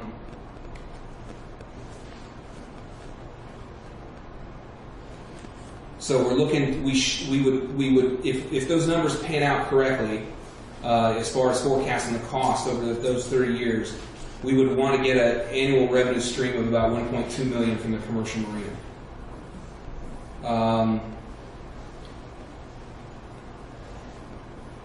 You got to figure on remediation and construction at the terminal there. That was the ballpark that I came up with for the terminal, $36 million in 30 years, and that's just for the pier and the laydown space just upland of it, and that's it. Doesn't include anything else out at the terminal. Parking permits, I didn't really address this at all, didn't really plan to. And then, these words, we didn't really get a chance to talk about this very much, but use of the port currently not covered by any revenue stream, trucking and transportation. That would include what comes in and out of the meal plant, especially. Also, over here at the Rogue, there's a lot of industrial truck traffic that doesn't really get captured, and it's all creating wear and tear on our asphalt. And we don't get tax revenue to pay for those type of major improvements. The question that I had posed was, so when you look at the forklifts, for example, it depends on who you talk to. There's sometimes an assumption that we believe that what revenue is coming from the forklifts ought to pay for the pier as well. I don't know that it doesn't. I don't know that it's supposed to. Do we want it to? And that's and if it doesn't, then we somehow need to pay for what's the wear and tear that's being placed on that dock, and the weight that gets put on the dock every time that we offload a boat or we put gear on, or whatever the case is. But we need to. That's a gap that we need to figure out how to fill. And I just started getting some figures on the meal plan provided us some estimates on trucking traffic. So we're getting to the point where I can at least tell you about how many trucks come in and out of there. And I'm working on possibly getting some vehicle counters that we can put on the road so we can figure out exactly what the traffic looks like. So, with this, putting this information together, I hope cast a more clear light on the importance of successful business operations of the port. We're not just flush on tax dollars, and anything else that we make is gravy on top of that. It's quite the opposite. We need to be a profitable operation in order so that we can continue to be viable for the people that use the port. I wanted to identify some potential targets for different general revenue sources, make some determinations on maintenance or replacement costs, and so on down the line. These are some recommendations that I had come up with. Increased grant revenue is extremely important. I would recommend, like I said, we should make the assumption that we're going to pay for a certain percentage of projects with those grant funds, so that we can steer toward. If we don't make that goal, we're not going to steer toward it. What I've seen we've been doing here of recent is just kind of trying to grapple for grants as we think they might come available. We need to make a more concerted effort to set it as a goal and make a conscientious choice to steer that way. Identify specific intent behind rate increases. This is something I've heard out of a lot of users at all the meetings you guys have been to.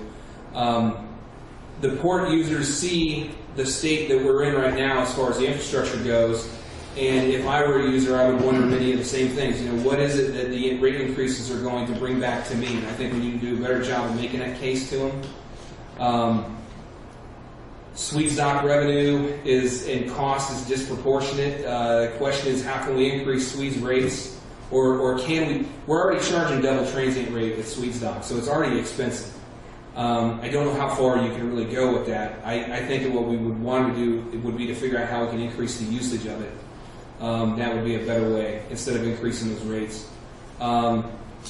We need to increase the training and proficiency level of crane operators at the terminal. And I'd recommend splitting that crane labor rate out from the standard rate so that I can apply that directly to training, and not just training classes, but time that they can be dedicated toward practicing, because we need to get them more time in the seat. Don's a very proficient crane operator. We need to get others that are at that same level, because there's only one of them. So, in order for us to provide continual service, we need to have redundancy in people. Increase in mortgage should be linked to an overall goal. If we're going to raise those rates, we need to identify the projects that we're going to cover there. Wharfage fees would be something to consider on what it costs to bring product over the pier. I need to do more work on what kind of impacts that would have, because we definitely don't want to chase people off. We don't want to chase people out of usage of our facility. We want to somehow be able to pay for it, though. These were recommendations that I had previously come up with. Recommendations that came from the. Now this is a continuation of. Kind of shows what those are. These were recommendations that came back from the committee. They recommended we increase the terminal mortgage rates by 5%. The increase in hourly rate on the small forklifts to $14 an hour. They recommended that we decrease the minimum to a half an hour. Last fiscal year, it was 45 minutes was the minimum rate. The increase this year went to 1 full hour minimum. So you're adjusting two different numbers there in two different directions. I can't really forecast for you exactly what impact that's going to have on us. I do believe that it's going to work out. I think it's going to work out okay for us, but I don't have numbers to be able to back it up right now. So you increase the hourly forklift cost, but you decrease it by decrease the time that you charge them for, like a 5-minute job or a 10-minute job. So that's something to keep in mind. Labor minimums follow the forklift rate. That was another recommendation that the committee had. Leave the large forklift as is. Increase the water rate to $4.10, and I add life left to assets on the presentation, but I didn't get an opportunity to do that. So this is basically what what tangible recommendations came from The meeting was about 2.5 hours, and that's what I got on that. Any questions for me? Or?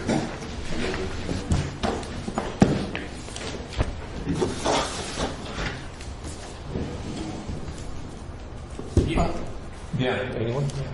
Well, I appreciate the work. It's a move in the right direction. And I know the fishermen, where did my money go? I gave you blah, blah, blah. Where'd my money go? You know, this kind of stuff is going to go a long way to get those people and us to understand what it costs to pay for what we have, you know. So I think it's a big first step in the right direction to analyze things more and not just, I don't know, how about 11%? You know. So I really am happy to see that you've had some time to pursue that. And it is recommendations, you know, and I just think that it's going to pay dividends in the long run to analyze our costs, certainly. So I appreciate it. Anyone else? Yeah, Jim. I have an actual conflict of interest as my father-in-law owns 2 vessels that are subject to the fees, so I won't participate in the discussion and the votes. Walter, any other thoughts? Great presentation, Aaron. Thank you. Thanks. Yeah, I appreciate it. I really like your third recommendation that cites a specific intent of increase, what that goes to. I think that's a really good thing to look at as we increase rates. When do you think, you said you had a little more work to do on this, do you have a rough idea on your timeline to finish what you wanted to do in it? Yeah, I could work on this thing all year, really, but in order to, I do have, so it depends on how much I allocate my time toward this. This did take a lot of my time this month, and I need to get moving on these RFQs and RFPs that I got to put together. So I would say it's going to take me another month to wrap up all that stuff. I could probably, if I had nothing else to do, I could probably sit down and wrap it up this week, but I can't do that. And did you take, I know it seemed like, let's say on the forklift stuff, you were focused on amortized maintenance and things like that. Did your background information get into what other ports are charging for these things? No, see, that's another thing I didn't have an opportunity. So, all right, and what I've seen, it seems like we've based a lot of our reasoning for rates on a comparative analysis. I don't think that it should be done that way. I think that a comparative analysis should be something that just basically gets you off the fence if you're on the fence with something. Or it kind of, it double checks your costs, because if all the ports are losing money in some area, you don't want to just blindly lead into that. And then besides that, it's not easy to compare one port to another because there are all the different factors that go into the cost associated with that location. So I do need to do more of that. Another challenge of comparative analysis is it's not all apples to apples. They structure things differently. Borage, for example, is batched in some areas based on length. So they don't just charge by the linear foot, they'll charge for vessels between 38 and 50 feet, they charge a certain fee for, they batch it. So I have to, it's difficult. Certainly not an exclusive decision-making tool. I think it's one data point, Yeah. that you can kind of keep in the back of it, because I think a lot of people who take advantage of this equipment go to other ports, and on some level, whether it's even just a rudimentary understanding or explanation, might be helpful as well. But I agree with you, it shouldn't be an exclusive use to justify a rate. Yeah, comparative analysis actually it's going to take me more time to do that than anything else, because it's hard to make sure you're comparing accurately. It's so difficult. One little thing I had early on, customer input that, the terminals rate per linear foot, there's these larger trawl vessels. Some of them, when they're here in the summer and stuff, they'll end up paying like $3,000 a month for staying because they're bigger boats and linear rate. But then, say a vessel down at Port Dock 5 pays $3,500 for the year. So that comparison, I was like, oh, never really thought about it that way. But that, who's getting what for what money? Yeah, and that's a great reflection on the way that the port has because we don't allow extended borage agreements at the terminal. We viewed it, the port has always viewed it more as a community resource where you want people to get in and get out. Get in and get out. So we've charged a higher rate there to not just pay for it, but to keep people flowing through the location. And we Yeah, want that people dock to, isn't, it was built to be a right. shipping dock, and so it's, a reason to do that. I like the high rates for turnover, just like putting parking meters on the bayfront, you get turnover on parking more. So, Anything else here? No, that's all I got. Anybody have questions? Paul? The mural? Oh yeah, we'll get the important stuff here in a second. Thank you. Okay, let's keep moving on here. Next thing on the list. So the meeting minutes for the Fisherman's User Group were in the packet. I think, Aaron, was there anything else you wanted to point out on that? I know on the user group meeting minutes. No, I don't have anything else. Okay. There was some recommended changes. I think we got those made. There was one minor, and that was it. I'm going to keep moving on then. Commissioner reports. I know, Sarah, you were out for the user group meeting, but Jim was able to jump in. Maybe Jim, did you have any thoughts?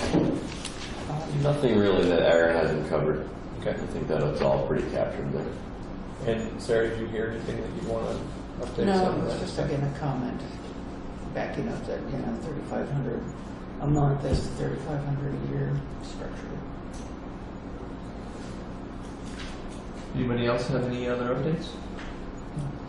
I will mention just briefly, we did just recently receive some lease termination paperwork for some of the property at the port, leases from the halls.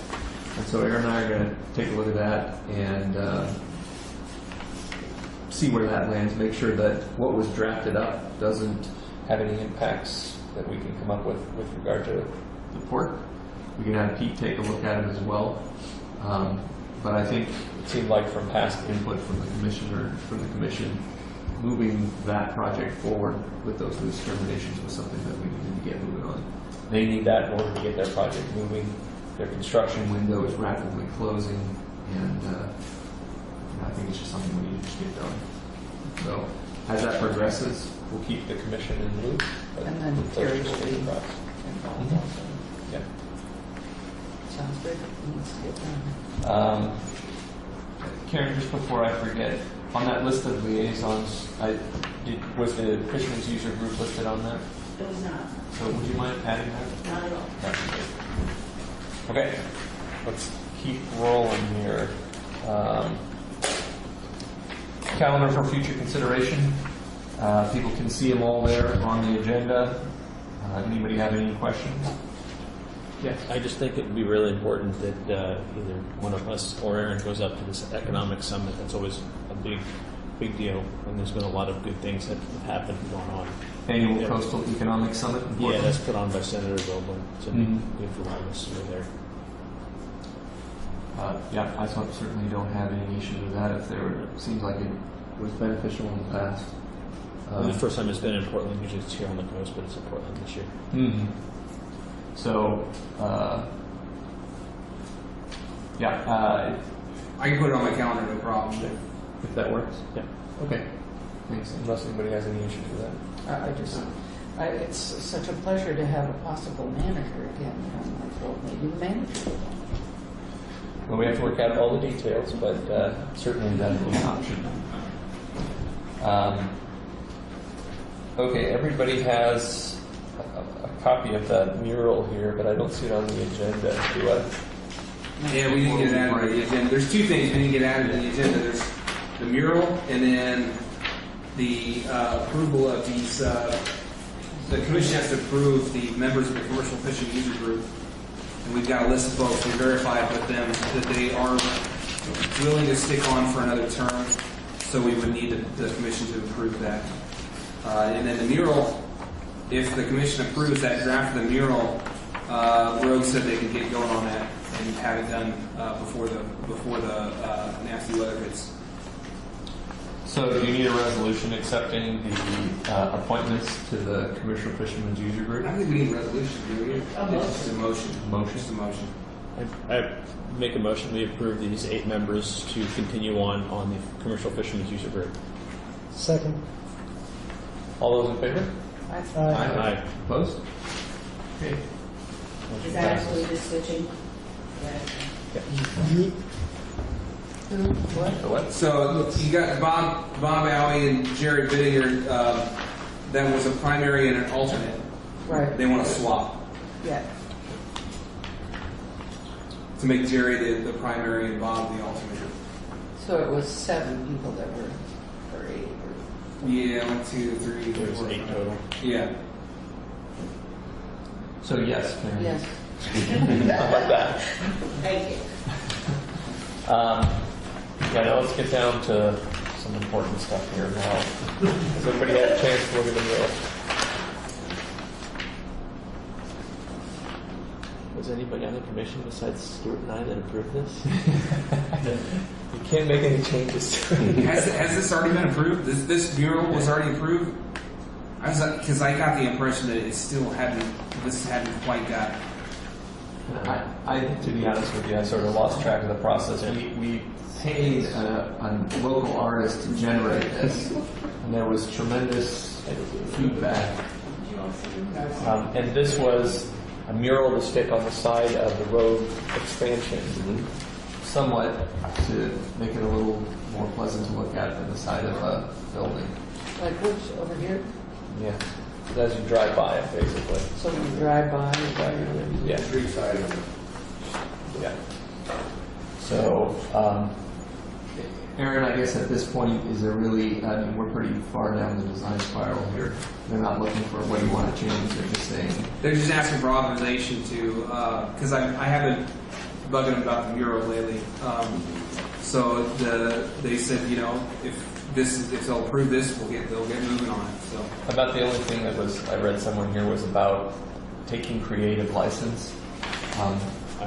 I would vote against creative license, and it needs to be as accurate to the drawing as possible. Yeah, I mean, I think I'm a little nervous that road creative license could be.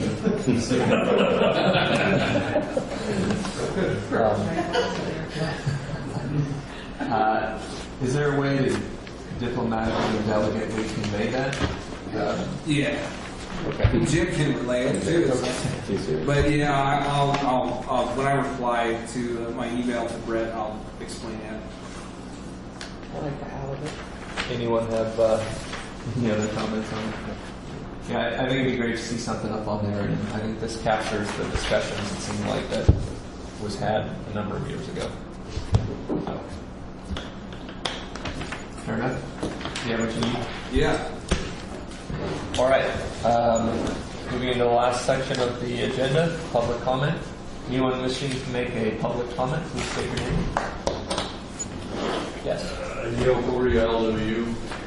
Welcome, Terry. Hopefully you can get your details worked out and get started very soon. Where to start? I will start with the budget. And to be honest with you, I have to echo Walter and Jeff's concern. I cannot believe that the budget committee passed a budget that greatly depreciates and depletes the set-asides for the Port Newport. I think that jeopardizes the existence of the Port Newport. One small catastrophe with $200,000 in the bank, you guys are done. And you don't have any money to match or anything, so that needs to be fixed as rapidly as possible. And I'm very appalled. I didn't get a chance. I was out of town working, so I didn't get a chance to attend those budget committee meetings or anything. But I echo their concern that it's not something that you can allow to stand. You need to fix that now, sooner than later. Item 2, 1200 Z permit. I think Aaron's a little confused. Port has a 1200 Z permit that was not gotten by Tiemann Brothers at the international terminal that supersedes, that overlooks the drainage at the terminal. I think the 1200 Z permit you got from Tiemann Brothers is on 9 acres. Yes. There is no drainage for it. And so I think you need to clarify that. That was a very long and drawn-out process. It enables a lot of people, a lot of avenues to be able to obstruct the port in future endeavors if you don't have it. And it would be a huge mistake to drop that. I mean, you need to figure out another way to comply without going back to a 1200C and having to go through a 1200Z. Because you have to remember, an industrial operation could be manufacturing wave buoys or anything of the sort, and you do not want to have to go through the process, because the process, when it was gotten, is those processes do nothing but get more difficult as the years go by. Don't give it up. You've got it now. Don't lose that permit. I haven't done that. Rates and fees. One very important factor that Aaron left out, I think, in explaining to the users about the expense of the port is, and he touched on it, but it was like kind of like unbilled or unrevenued things. It's the same way with forklift. The way you calculate your forklift, you assume that every forklift hour, 5,000 hour lifespan is billable. They are not. Who do you bill when you're towing a garbage can across the lot? Who do you bill when, the guy at the international terminal runs out and picks up a ladder and moves it over here and puts it down? So what percentage of the use of the machine is not being billed? And that has to be factored into the cost, because in order for the port to have that machine sitting there capable for anybody to use and hire, you've got to cover those costs as well. And you're not. So $14 an hour is a ridiculous rate for a forklift like that. It should be in the $20 to $25 an hour range. I spent 10 years in the equipment rental business, and it's been several years ago, and we didn't have a forklift back then for $12 an hour. There's absolutely no way you're recovering your costs, wear and tear at $12 an hour. It's not happening. And I'm telling you that there's a lot of wear and tear.